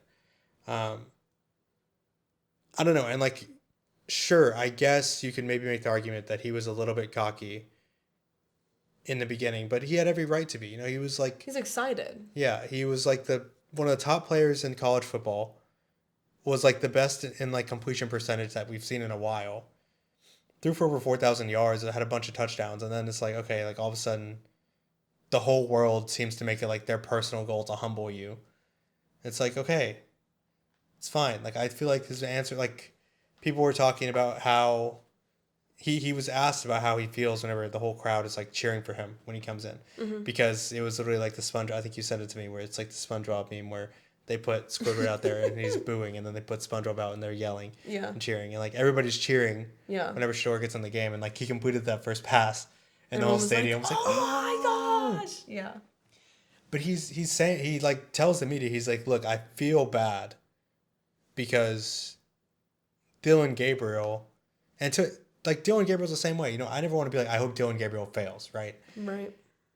I have some notes on Dylan Gabriel where like we can evaluate him from a quarterback perspective now because he's had his chance. But like Dylan Gabriel has to go out there and know that that's what people want. Like they don't want to see him play football. They want Shedeur to play, Which is unfair to him by the Browns, Yeah, the fact that they drafted both these quarterbacks is just so mean. Yeah, you're pitting both these guys against each other. Neither one of them are going to have their fair shot to make it to the NFL. Yeah, good job. Everybody should be fired in the Browns front office this offseason. Good job, Cleveland. Yeah, it's actually embarrassing. But like the fact I feel bad for both of them. Yeah, but the fact that Shedeur Sanders goes out of his way to say, I feel bad for the guy. Like I don't want him to feel all that pressure. Yeah. Because it's not right. Like he doesn't get to just go out and play quarterback. Yeah. He doesn't get to do that. He always has to be looking over his shoulder because he knows that people want me to play. Yeah. And he doesn't have to say that. There have been some questionable comments from Dylan Gabriel about Shedeur Sanders in the past. And like Shedeur Sanders didn't say anything then. He's still not saying anything now. Yeah. Like the guy has done nothing but try and work hard to make this team. And I think that like what the Browns have done is criminal. Yeah. So like Kevin Stefanski after the game confirmed that that was the first time that he had ever taken snaps with the first team offense. was a ridiculous thing to say. Like, just, oh, yeah, he's never, you know. But win this game for us. Win this super important, super close game for us. Yeah, Wyatt Teller the left guard, stated that they had heard his cadence like 2 or 3 times. Oh, my gosh. Prior to him taking his first snaps with the team. Oh, my gosh. They don't even know what it's going to sound like when he snaps the ball. They have no clue. That is unbelievable. That's unbelievable. Yeah, no wonder. Because he said that some reporter said that that Shedeur tried to take all the blame for the loss in the locker room, but Myles Garrett wouldn't let him. He's like, this is on all of us. Which, like, whatever. Myles Garrett is a fantastic player and human being. So, yeah, you know, props to him for, like, don't let him take the fault of something that's clearly not his or the team's or, like, the players. It's the leaderships. Yeah, I think it's the organization. I think Kevin Stefanski needs to count his days because I don't know if Shedeur Sanders is going to be good, right? I don't know. We don't have a chance to know. Yeah, but he's not set up for success. The fact of the matter is you look around the league and you see people like Davis Mills come in the game, and Davis Mills played a whole hell of a lot worse in college than Shedeur Sanders did. I know that Davis Mills is not leagues and leagues better than Shedeur Sanders, but the fact of the matter is that Davis Mills is coached up by this Texans team to be prepared to step in. Right. He doesn't take all the snaps with the first team offense, but he does get in practices. Every other backup gets prepared to go on Sunday. And it was the same case with Dylan Gabriel when Joe Flacco was starting. Dylan Gabriel taking teams with the first team offense, making sure that he's prepared to come to the game if he needs to, and just getting experience because that's what he needs as a rookie quarterback. Yeah. Dylan Gabriel becomes a starter weeks ago at this point. They've traded Joe Flacco from the team. These are the only 2 quarterbacks you have left. And Dylan Gabriel's taking all of the snaps in practice because Gabriel was a young QB who needed a lot of reps. Are you serious? Is Kevin Stefanski's reasoning. So not only are you dumping resources into Dylan Gabriel, who, again, I would hate to see him fail, right? But we've talked about it before. It's baffling that he was picked at all. Certainly ahead of Shedeur. Certainly on the same team as Shedeur. Yeah. Which is a fireable offense in and of itself for the Browns front office. But it's baffling to me that you continue to pour resources into this because it's clear that Dylan Gabriel is not going to be a starter for you going forward. I think we figured that out. Something that I wanted to point out. Just to play with these guys' lives like this, genuinely play with their lives like this is, like, despicable. Yeah. And the fact of the matter is, it's your job to have your quarterback ready to go and your backup quarterback ready to go. So this is embarrassing for you. Yeah. For you. Period. That's it. That's the end of the story. It's like, you didn't have your backup ready to go. Because you didn't let him get any snaps of the first team offense. Your linemen are introducing themselves to him, basically, when he comes in the game. Yeah. It's just embarrassing. Yeah. And the fact, you should have lost the game by 1 million. And I don't want to pile on Dylan Gabriel because I don't think he's done anything wrong, right? So Shedeur Sanders was not good, right, for the most part. He finished 4 of 16, 47 yards, an interception, a fumble, and 2 sacks for 27 yards lost. He didn't look good for most of the game. The final drive, after the Ravens went up 7 on a Mark Andrews spin around quarterback sneak, ran for like 35 yards. His first career rushing touchdown, whatever. Ravens, you won this game. I don't think you want applause for that. You shouldn't. You look like dog shit. It's a terrible game. Yeah. We're not going to talk about you anymore. Because I don't care. Whatever. It's not about you, guys. This is not about you. But with the game on the line, the final drive, Shedeur Sanders finally rips the ball down the middle of the field for 25 yards to start their final drive. That was a pass completed for 25 yards. Dylan Gabriel has thrown 184 passes so far this season. He has 1 completion over 25 yards. In 16 attempts, Shedeur Sanders already tops that. I have no words. Because, like, oh my gosh. Yeah. This guy comes in probably short of just someone in the stands walking in and playing quarterback for this team, and is already topping Dylan Gabriel on some things. Like, with the practice that he's had. And that, like, I say all this, and I don't mean to personally offend Dylan Gabriel, again, because this is not his fault either. However, objectively, what are you doing? Like, as a Browns fan, I would be pissed off. Because, like, Yeah. you could have been winning games. You could have been actually competitive, especially with the Ravens falling off this season. This could have been your season if you weren't playing around and literally playing games just for the fun of it. Yeah. Yeah, I don't know. Dylan Gabriel just has not... He's just not been good. You know, and you feel like when you're playing with Dylan Gabriel, it's like you're trying not to lose the game.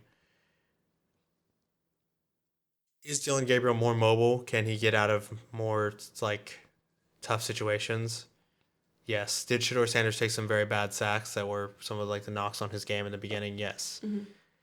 But I think that right there in that moment, you can see, like, okay, if you want someone who can push the ball down the field, it's not gonna be Dylan Gabriel. I don't think he's attempted more than like 5 passes that have gone further than 20 yards in the air. It's just not his game, and that's just not gonna work in the NFL.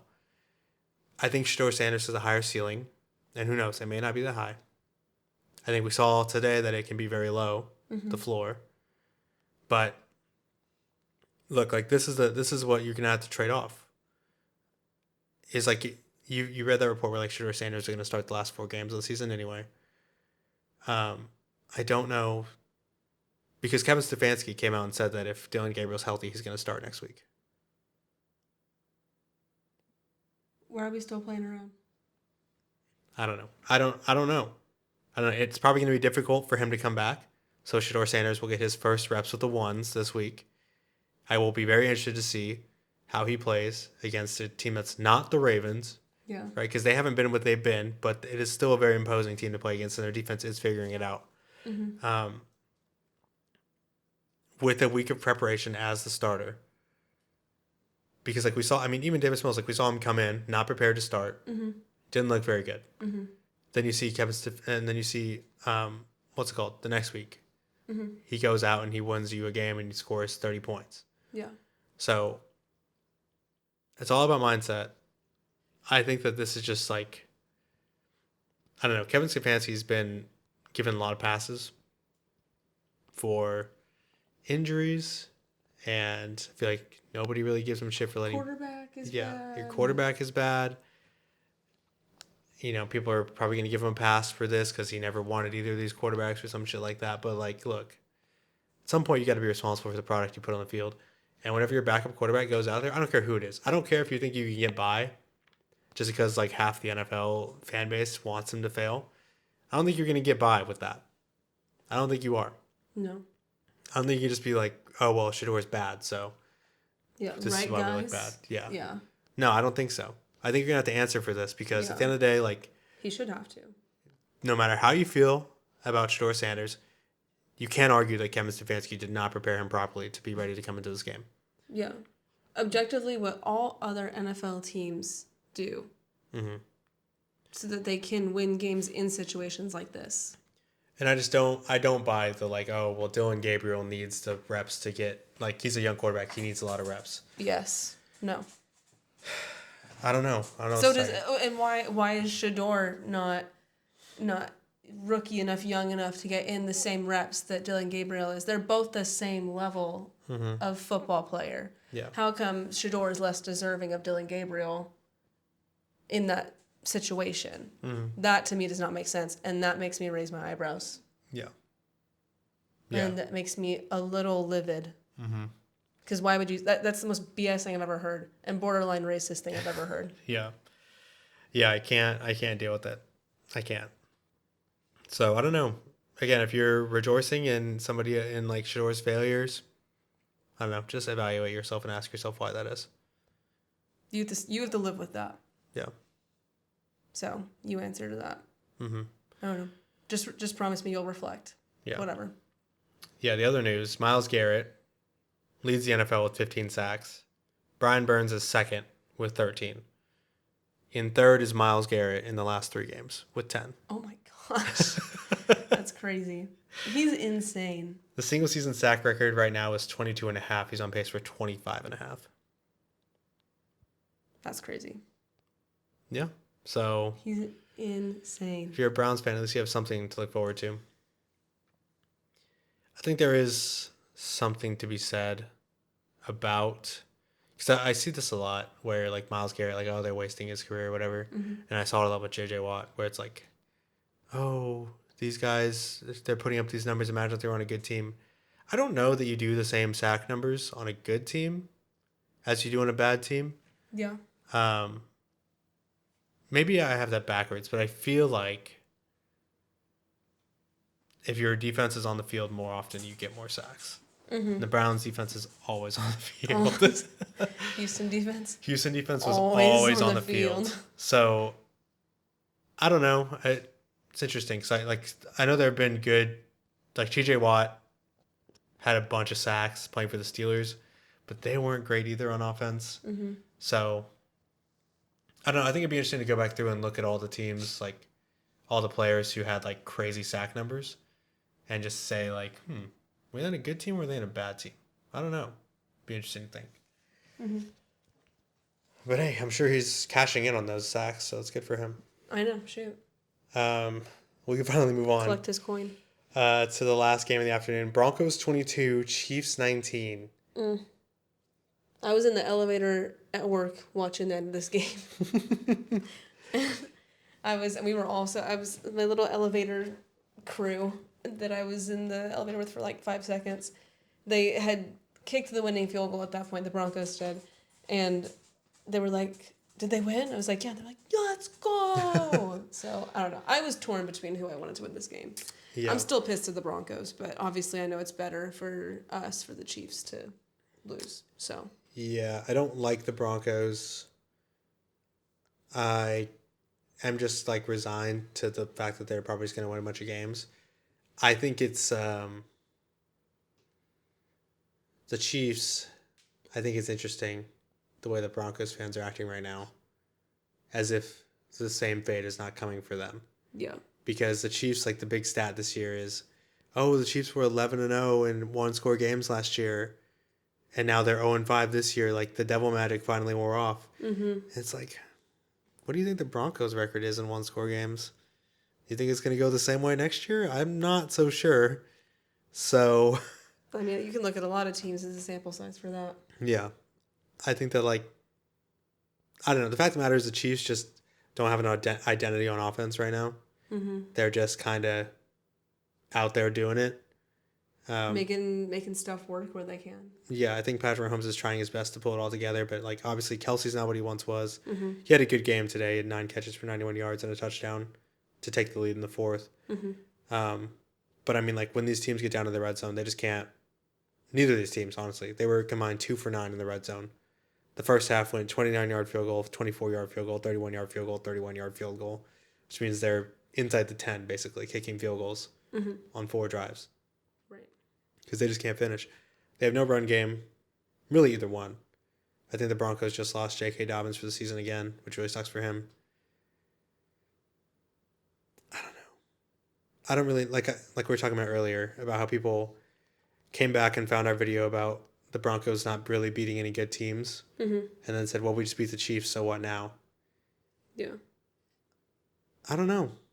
What now? What now? You tell me, because I don't really know how to feel about the Chiefs anymore. I can't make up my mind. Yeah, I don't know. Because they started out slow, then they started winning games again, and then it was like, okay, it's only a matter of time before they start, take back their lead in the division. Yeah. And now all of a sudden, you still feel like, okay, yeah, but they're still gonna make the playoffs, right? Right. But then you look up and it's week 12 now. And they're 5-5. And they're 5-5, and you're like, I thought they would have had this figured out by now. And so I think you're sort of getting into a territory now where you're like, are they gonna figure it out? I don't know. They've already had their bye week. They've already had their bye week. They play the Colts next week. Yeah. Who may or may not be good. Mm-hmm. So let's not forget jury's still out on that because they did almost lose to the Falcons, who are dog shit. Yeah. As we covered. Maybe this bye week was their get right week. Maybe so. Yeah, like I said, I don't think the Chiefs are in trouble yet. But I think they're nearing that. Like if they lose to the Colts and they fall to 5-6. Mm-hmm. That's kind of a crazy. We would, if we win next week, we'd be tied with them, right? Or we are. We are tied with them We are currently. tied with them. We are ahead of them right now on conference. What's it called? Conference victories, because I think that on top of struggling right now, they are 2-4 against AFC teams, which is the second tiebreaker. So it's not great for them right now. Yeah. I don't know. They're 1-2 in their division. They've still got a game against all the teams in the division. They're playing the Colts, like I said, so that's another AFC loss. If they lose that game, they'll be 2-5 in their conference with basically no chance to get that tiebreaker back on anybody but the Ravens. Yeah. And maybe it ends up mattering now, but the Ravens probably just win their division and be done. Although they beat the Ravens, so they already have that tiebreaker anyway. But everybody else is 4-2, 6-2, 5-2, 6-1. Yeah. Everybody above them is already like very good in conference standings. They're probably not going to be able to get back there. They're not going to have a head-to-head in any of their division games because they've already lost one to each of them, right? Yeah. So the Chargers and Broncos, at best, they're going to be level against them. At worst, they'll have lost 2 against them. They have already lost to the Bills and who else? The Jaguars, who are 2 teams in the AFC that sit above them still. Right. So that's just. They've just put themselves, and they still have a game against the Texans. Yeah. Which it could be positive, could be negative. Yeah. I mean, Lord knows how it's turned out every other game that we've played them. We play them again at Arrowhead. Yeah. Which feels like we always play them at Arrowhead. Will we ever play them at... The past 2 seasons, we played them in Arrowhead. And now we're going to play them again? Yeah. Oh my gosh. So, that is so crazy. This is a game that I feel like people thought was really important. And it is, right? It's very important for the Broncos because they basically won their division this way. Mm-hmm. It's all but wrapped up for them because, again, I don't think the Chargers are going to do anything. And the Chiefs now are just fighting for a wild card spot. But I think that the Chiefs are going to have a hard time making it in. It's going to be a dogfight for them. They're going to have to crawl their way to the playoffs at this point. Yeah, that Jacksonville loss was huge. It was. And frankly embarrassing. That was a must-win for them. Yeah. So I don't know. I still think I can't shake the feeling that they'll make it somehow. First mistake is counting them out. Yeah, and we do need them to win next week. Although I don't know how to feel. I think I'll be happy either way. Yeah. But if they beat the Colts and we can somehow beat the Bills, that'll be all we need. We just got to take care of business against the Colts then. It's going to be rough. It's going to be... This is really where it gets rough. Well, the good news is for the Texans, you either beat playoff teams and you make the playoffs and you feel like, okay, we can beat playoff teams. This is true. Or you lose the playoff teams and you say, okay, why bother? Yeah. So. Yeah. Don't want to, I mean, it sucks, but like, why waste a spot for someone who could be competitive? Yeah. But like, just get right.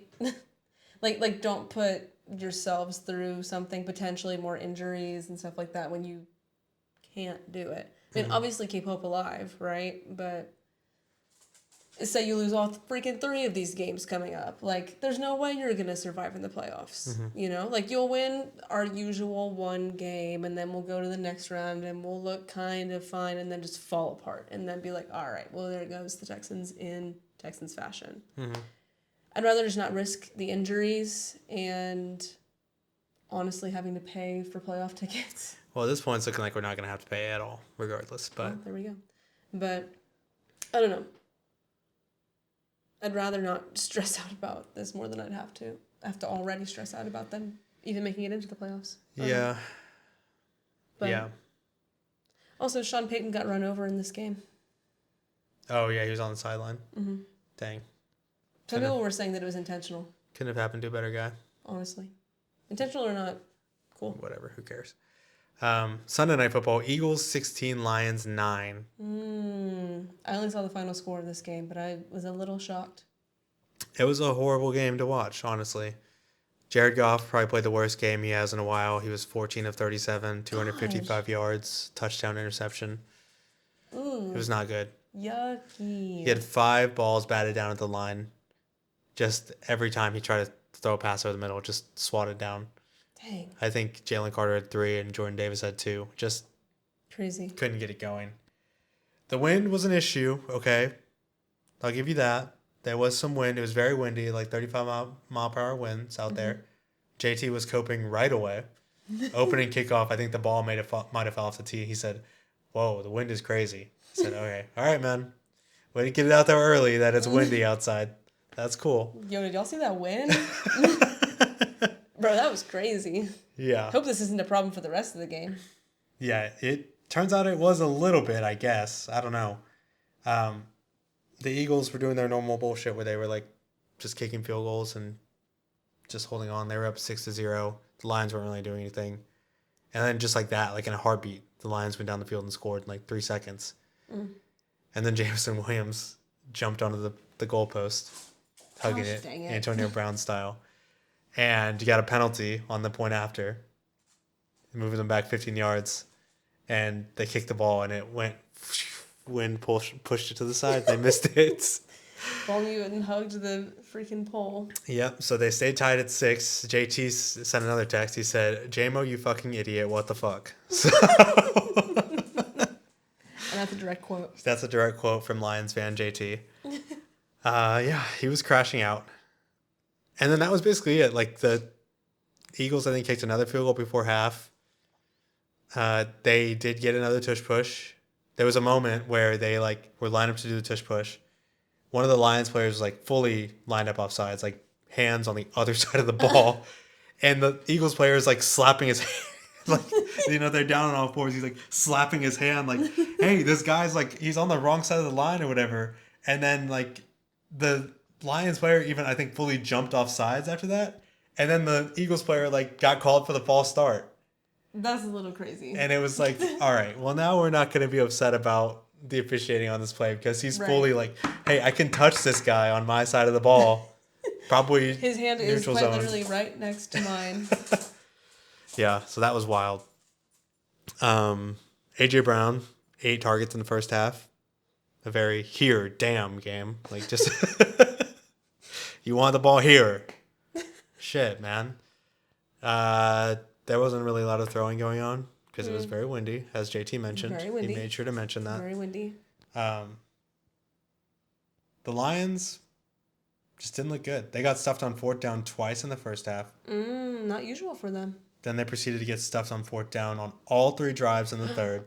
Ooh. They went 0 for 5 on 4th down on the night. Dang, this was a hard-fought game. It feels like. Yeah. Defensively. Mm-hmm. Yeah, I mean, the Eagles' defense came to play for sure. The Lions' defense held up. I think a lot of that had to do with the wind again. But I don't know. The only thing I wrote down here is like Sirianni must have felt left out because he went for it on 4th down. Mm-hmm.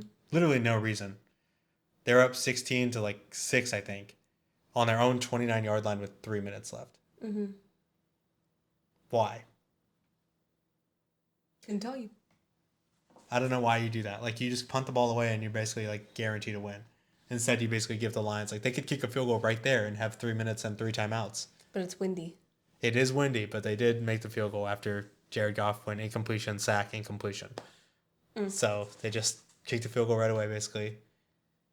And then didn't get a chance to get the ball back because of a questionable pass interference call. Oh, I saw that. It was pretty bad, I think. That's one of those things where I'm like, I don't know. I think God probably let that happen because he wasn't going to punish Philadelphia for such a stupid-ass call by Sirianni. Like, the Lions had no business even, like, being that close to being in that game. And then, like, Sirianni went and, like, went for it on 4th down, and God's like, all right, come on, bro. Like, what are we doing here? No. Pass interference. Yeah, pass interference. Which is like, okay, I don't know, whatever. I did see somebody else say, like, who cares about this? Like, I really wish, or somebody said, like, I really wish they would have not called that pass interference so I could have watched Jared Goff throw 4 more incompletions because that's just how it was going on the night. Yeah. I don't know. It did feel like the Lions were going to make Sirianni pay for that incompetent call. Mm-hmm. And they didn't get a chance. So I guess that's kind of sad. Yeah. I'm never going to feel bad for the Lions. Fuck the Lions. Yeah. Still pissed at y'all. Yeah, I don't know. Yeah, the other thing is that I can see people doing it in real time. I can see people forgetting. I think we talked about it on the show a couple of times, but like how the Eagles are the new team that gets all the calls. Oh, yeah. And it's like, hey guys, you're doing it without even realizing it. You're doing it. You're doing it. You're gonna, in 2 years, it's gonna be like at least the Chiefs did everything the right way. The Eagles are always cheating. They're always cheating. The Chiefs dynasty, they did it the right way. And the Eagles are cheaters and frauds. I can see it happening in real time. But you fail to study history, and now you will be doomed to repeat it. And that's deep. Have you seen that? Also, how hard is it? How hard is it, guys, to go in MS Paint or Photoshop and draw green lines down the ref's uniform? I'm seeing people say, ChatGPT, Sora, why don't you go ahead and generate me a picture of an NFL ref wearing an Eagles green ref uniform? Why don't you drain a river so that I can change the stripes on this guy's shirt from black to green? It's really not that hard to go into Photoshop and just beep, beep. You can do it on your phone. Beep, beep, beep, beep, beep, beep. Okay, the lines on his shirt are now green. Now he plays for the Eagles. It's really not that hard, guys. River saved. It's embarrassing. The level of shit posting that we're doing, that we used to just, go in and old fashioned mine the shit post out of the earth ourselves and draw the lines on there and Photoshop this guy into an Eagles themed like ref shirt. Instead, we're asking ChatGPT to generate one for us, so his face is all fucked up, and it's just like, come on, guys. If you're gonna hate, at least do it ethically. Come on. Be smart. Yeah. Last thing about this game, streets are saying that the Lions can't play outside. I have heard that on the streets. So. I mean, that's so far what I'm seeing. Yeah, seems like if there's a breeze, all of a sudden, a drop of rain. Pretty boy, California Jared Goff can't get it done with his sissy liberal hands. Why don't you play in the snow like a real man? That's why Minnesota getting a dome stadium, mistake. Huge mistake. I mean, I guess like Jared Goff's gonna be around for what, 2 or 3 more years, so he probably everyone should have a dome. Maybe, yeah. I don't know, because you can open it up. But you won't. But we did once. Once, yeah. How long you been going to games? Like 4 or 5 years? We're not going to open up the dome in Houston, Texas. Mm-hmm. Like, that is misery. It's misery up north now. Well, you want to do that? You go to a freaking College Station game. Go to an A&M game. Yeah. You'll get freaking scorched. Mm-hmm. But professional football, I want my dome, please. Yeah. I want to be air conditioned. If I'm going to sit and watch the Houston Texans play football for a whole season, I'm going to watch it air conditioned. That's fair. Yeah, I can't imagine being out at Soldier Field watching the Bears slog through what they've been going through the last 10 years. When you want to know wind, that's windy in there. Mm-hmm. So I feel like domes with retractable roofs are smart because there are good weather days. Yeah. Or you have a night game, or you have whatever, and it's pretty. It's nice. For the Bills, it's like part of their identity to have the snow in the building, so they can choose to not, like, whatever. I don't know. They're crazy. Bills Mafia. But I don't know. I feel like having a dome is just smart. Yeah. But I don't know. Maybe it's a test of a true quarterback. Do you think that it makes you more of a quarterback if you can play in the weather? I mean, I don't know if I believe in, like, whatever, like, football weather and stuff like that, because I feel like that's very old-headery to be like, oh, you can't play in the whatever. I do think it is a little bit ridiculous because, like, it's Philadelphia in November, so it's not like it was, like, negative degrees. Yeah. But it's like, I think if the second you touch grass outside, your offense all of a sudden can score, like, 6 points only. Because, like, they played in Lambeau in, like, the summer. Yeah. And they scored 6 points. Yeah. So, like, I think you need to get it together. You may just need to get some real grass or something. I don't know. Or just, I don't know, get an offense that doesn't because, like, the offense is very complex, I feel like. Mm-hmm. And it just, like, falls apart as soon as the first thing doesn't go right. True. So it's like, I don't know. Maybe I did see something. I sent JT a picture. It was somebody in the comment section. It was Fatima's Grill or something like that from, like, I don't know, some restaurant from California was like, the Lions are terrible. They need to cut Jared Goff and fire Dan Campbell. Which is hilarious. That is hilarious. I don't think I would ever get rid of Dan Campbell if I could help it. If I'm the Lions. I would maybe agree with you on that. But how many years are we going to do this? Cut Jared Goff first. See how that goes. Sure. Yeah, I agree with that. I just think that people forget, because like it feels like it's just now happening that the Lions are like, oh, the Lions are back, you know? It's been like 3 years. The best they have to show for it is a divisional, like they went to the NFC Championship. Yeah. Or no, they didn't, right? They lost. They made it to the NFC Rams. Championship and lost to the 49ers, right? Was that to go to the Super Bowl? I forgot. Because no, they lost to the Commanders. Yeah, they lost to the Commanders last year. But the year before that, they made it to the NFC Championship, I think, and lost to the 49ers or something like that. I don't know. Maybe they've made the NFC Championship. Maybe they've made the divisional. But either way, it's not been good enough. Remember they choked bad. Yeah, and it's not like, you know, super teams have been going to the Super Bowl in the NFC. So, yeah.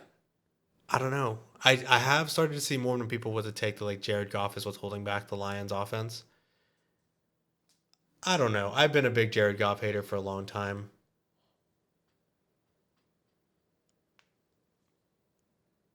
Do I think someone like Jalen Hurts or Patrick Mahomes or Lamar Jackson probably wins a couple Super Bowls with that team? Probably. Yeah. I don't know. I don't think you're at the point where you're losing because of Jared Goff yet. Yeah. So I think you're probably fine. Right now, I don't think that Jared Goff is the problem. He can still do what he's been doing. It's just you have these games that just go totally not according to plan. Mm-hmm. Totally below the bar that you set for yourselves. So. Yeah. Whatever. Anyways. The good news for the Lions, though, is that they don't play an outdoor game until they go to Soldier Field in Week 18. Could be for the division, though. That's crazy. The bad news for them, the Rams are the only team among the playoff teams that have an indoor stadium. So I think that what I meant to say earlier, whenever you said like it doesn't matter, you just got to get to the playoffs for the Lions. Mm-hmm. I think if the Lions really want me to take them seriously, they needed to get the 1 seed this year. Because I don't think they're going to go to Philadelphia. Like if they were the Rams last year, when the Rams almost beat the Eagles in the snow, I think they lose that game by 1 million. Yeah. The Rams also had to deal with like fires. Yeah. And they still almost won that game. Yeah. But like they're not going to go to Philadelphia in the snow and win that game. They're not going to go to Lambeau and win a game. No. Like you're not going to go to Seattle and win a game. Maybe you go to like San Francisco and win a game. Sure, fine, whatever, you know. But you're not going to, like, let's see who else is above them. You're not going to go to, what's it called? I mean, you could probably go to Tampa Bay. Certainly, if you go to Carolina, if you had to do that. Yeah. But even the Panthers have an open stadium. It's Carolina. But, like, you're not going to go to Chicago. You're not going to go to Philadelphia. You're not going to go to Green Bay. Like, all these stadiums are outside. Mm-hmm. The only thing that's maybe saving you is a lot of these teams are in, like, warm weather climates. Mm-hmm. But I think you're probably going to end up in either Philadelphia or, like, Chicago. So, I don't know. I think they need to win their division for me to take them a little bit seriously. Right. But I think for them to make me feel like they had a chance, they needed to be the 1 seed, and they're not going to get that this year. So, yeah. Maybe, but probably not. I don't have much hope. The only other thing for this game, sorry, one more thing. Jalen Phillips, you know how you said, doesn't he have a child? Doesn't he have a wife? Whenever he said getting traded to the Eagles was the best day of his life. Yeah. He did say that once he has a child and once he gets married, they will replace that day. Okay. But for right now. I'm glad he clarified. Yeah. Thank you for the clarification. Because they asked him about it in the post game, and they were like, don't you have like a daughter on the way or whatever? He was like, once she gets here, that'll be the best day of my life. But right now, it was not playing in Miami. That's fair. Oh my goodness, we've been recording for a while. Last game. Good thing it's not super eventful. Yeah, last one. Cowboys 33, Raiders 16. We finally got ESPN games back. They rushed us back. Thank God. Yeah. Just for the Cowboys-Raiders game. They said, oh no. We got to give them these games back because no one's going to pay to see this game. Yep. Yeah, ESPN gave up finally. God. I don't know anything about the deal. I don't know. I don't care about the goings-ons of Google and ESPN. I hope they both lost a bunch of money in the deal. All I know is that I wasn't able to watch Monday Night Football. Yeah. On my YouTube TV. Mm-hmm. Yeah, this was the Cowboys' first game, though, since Marshawn Kneeland's passing.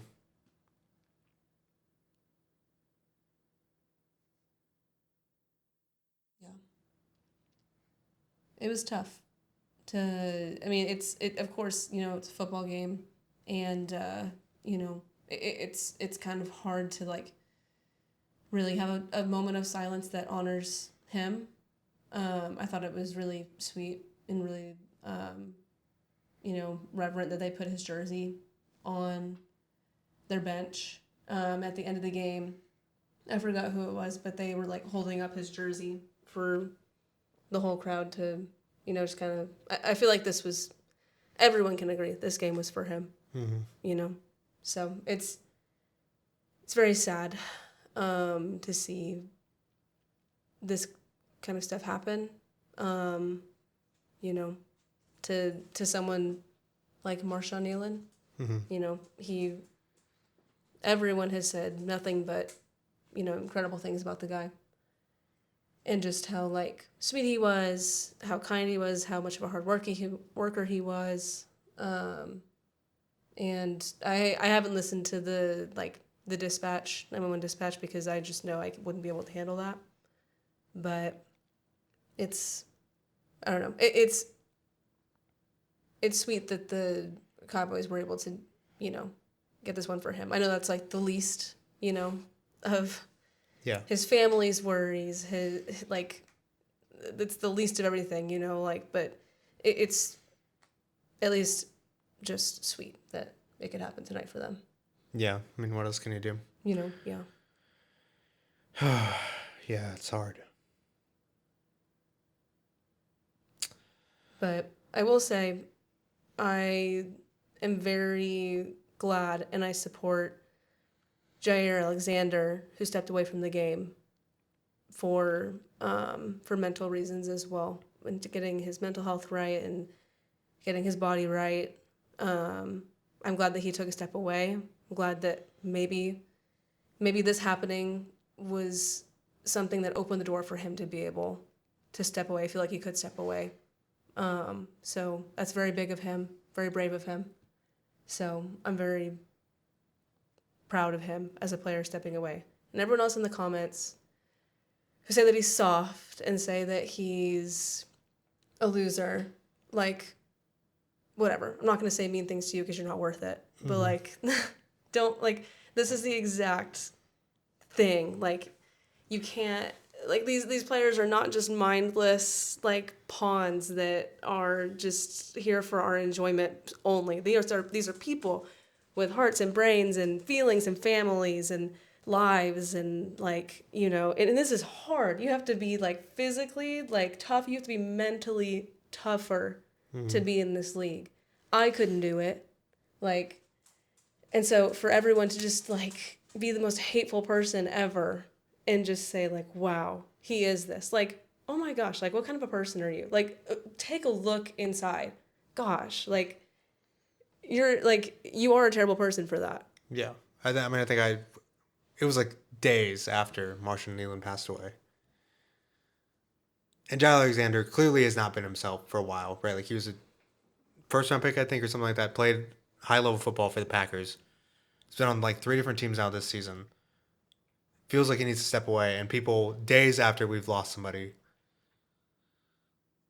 are going out of their way to be like, you're soft, you're letting down your team. Like, I've never, ever, like, abandoned my team. And it's like, how many people do we have to lose? Yeah.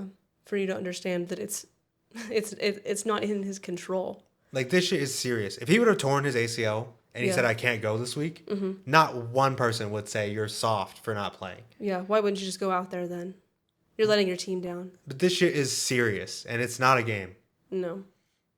And it's exactly comments like that why people don't feel like they can speak up. Mm-hmm. And it's this circular thing where, like, especially in these spaces, which is exactly why we have to talk about this, is because in these spaces where men have to be men and people are so macho all the time, where, like, you can't take a break, you can't treat a mental illness like it's an actual injury because people don't believe you when you say it. Mm-hmm. And then we want to turn around and talk about, like, oh man, how could nobody see this happening? Like, what's going on? Like, yeah, how could we have prevented this? It's like, start with how you treat people. Yeah. Start with how you treat people. Like, you're making these sick comments to these people who you don't even know. yeah. Like, and not only that, people in your life see the way you Yeah. talk about this. Exactly. They see your comments. They see your comments, you know? Like, they know how you feel about this stuff. And so to be so, like, incredibly disturbingly unserious about this stuff is just, to me, incomprehensible. Like, I genuinely don't understand. Yeah. Like, how you can't see that. But just take a look at yourself. Ask, if this was someone close to me, would I do anything to help save them, save their life, potentially, you know? And just think, all I have to do is just maybe think about what that person is going through. That's it. That's it. And if you don't have a nice thing to say, don't say it, because you don't know how damaging that could be. Yeah. So that's the absolute least you could do. The absolute least. Yeah. And if you need resources yourself, you can contact the Suicide Prevention Hotline, 988. Very easy to call them. Get help. Mm-hmm. Speak to those that you trust around you. Yeah. Use your resources. If you need help from us, please comment below. We'll get you what we can. But yeah, sorry. It's just very, I don't know. It's heavy stuff. Yeah. It's very, very serious, heavy, really heartbreaking stuff. Yeah. So, and no one should have to fight alone. Ever. Yeah. Yeah. Yeah. And if you know me, this is normal for me. Like, I'm always like this. So just don't think I'm getting too crazy on here about this. But yeah, we can talk about the game. CeeDee Lamb and George Pickens sat out the Cowboys' first drive. They were also suspended. Golly, were they late too? I don't know what happened. You only need to buy alarm clocks or something. This is crazy. They asked George Pickens after the game why he wasn't playing the first drive. And he said that, like, oh yeah, like they were trying to go, like, run heavy personnel, blah, blah, blah. Like, it was just a different personnel grouping. We weren't exactly, you know, it was just like a coaching decision, like just a different group that they sent out there. And then CeeDee Lamb got asked the same question, and he was like, I'm not gonna talk too much about that. Like, it is what it is. We'll talk about it internally. So obviously it was a punishment. I don't know why George Pickens was like, I don't know what they did. George Pickens was like, oh, so like, well, it's obvious they probably just stayed out too late in Vegas or something like that. Like, Probably. that's all it was. I don't think it doesn't require too much speculation. They probably just stayed out too late, just like Jordan Addison, who got lost in London or whatever. Yeah. So I don't know. I just think it's funny that George Pickens was like, oh no, it was just like a personnel grouping thing. Like, they just wanted like 3 tight ends on the field. It was an executive decision. It was a front office decision. Yeah. No, you were both benched on purpose for disciplinary action or something. So I don't know. But then they just came out and kicked the Raiders' ass. Like, they just demolished them. The Raiders are just awful. Ashton Genty had 2 carries in the first half. Mm-hmm. I guess just, I don't know. Like, what the fuck? Yeah. Just launch them into the sun. Like, if you're a Raiders fan, you're probably not anymore. Because, like, if you're in Oakland, you're probably heartbroken. And then if you're in Las Vegas, you probably don't care. / don't exist. So, like, whatever. Yeah. I don't know. Brock Bowers was fun to watch. He was, which is nice because he wasn't fun to watch last week. So he and Ashton Genty swapped places. Yeah. Yeah, George Pickens was great this game.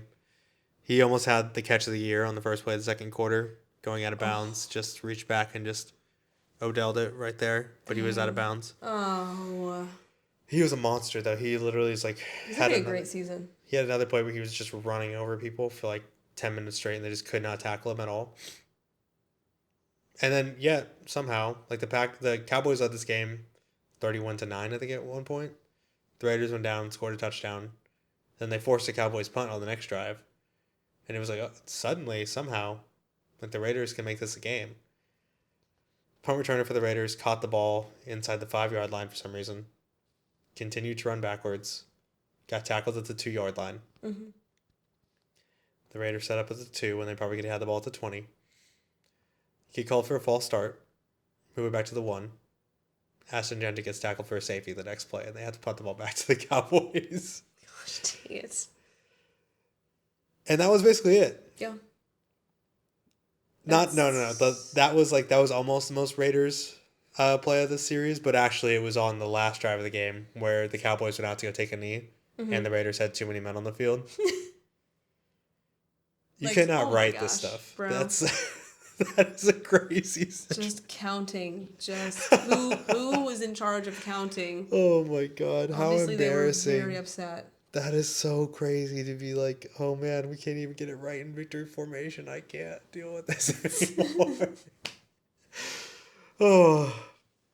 I can't. Yeah.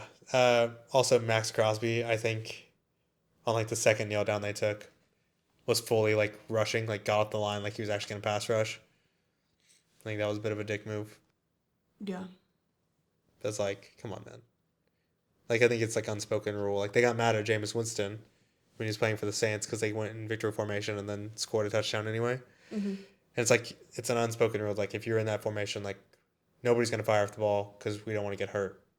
Right. And it's like, okay, if you're just all of a sudden going 100% for no reason, it's like, whoa, how am I'm not able to defend myself right now, you know? So, yeah. I don't know. Clearly he's frustrated because he plays with the Raiders, but like, come on, man. Yeah. So the Cowboys win. They increased to 4-5-1. They had a 4% chance to make the playoffs before this game. And let me see if I can refresh this and see if it updates. I doubt it'll do much anyway. But I think this is getting updated every day. Last update? No. November 17th. I don't know. It was funny because I don't know if you heard, but Scott Van Pelt was doing the closeout on the game or whatever. He was like talking about how the Cowboys are 4-5-1, like they have this, and this coming up in their schedule. Yeah. I think his exact words like, you don't have to squint too hard to see a path to the Cowboys to sneak into the back end of the NFC playoffs, and it's like I think you have to squint pretty hard. I think you might need glasses. Even Troy Aikman was like, Scott Van Pelt was like, is that reasonable to say? And Troy Aikman was like, I don't know about reasonable.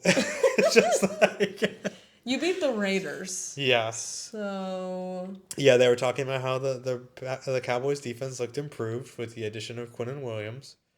Again, you beat the Raiders. Wait till next week because it's the Raiders. Yeah.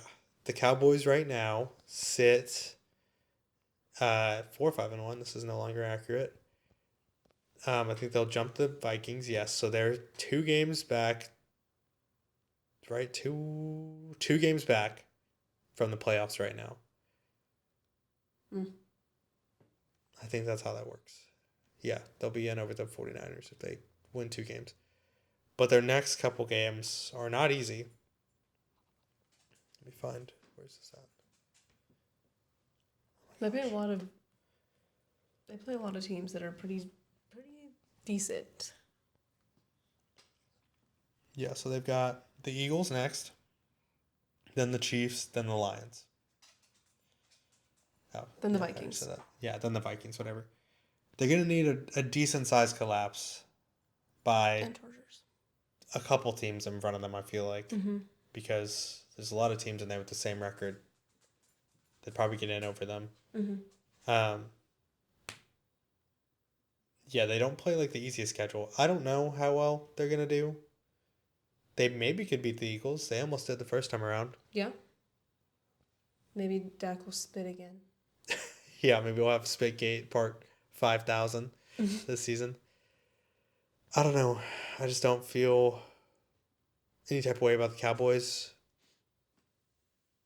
Like their wins this season Giants, Jets, Commanders, Raiders. So, what am I supposed to feel about that? I don't know. You also lost to the Bears. Yeah. You tied the Packers. Mm-hmm. You lost to the Panthers. You lost to the Cardinals. Yeah, that is embarrassing. Like, maybe if you had won that game, Mm-hmm. I could get on board a little bit, you know? Yeah. Bounce back from Broncos loss and just say, okay, let's win against the Cardinals, who are terrible. Mm-hmm.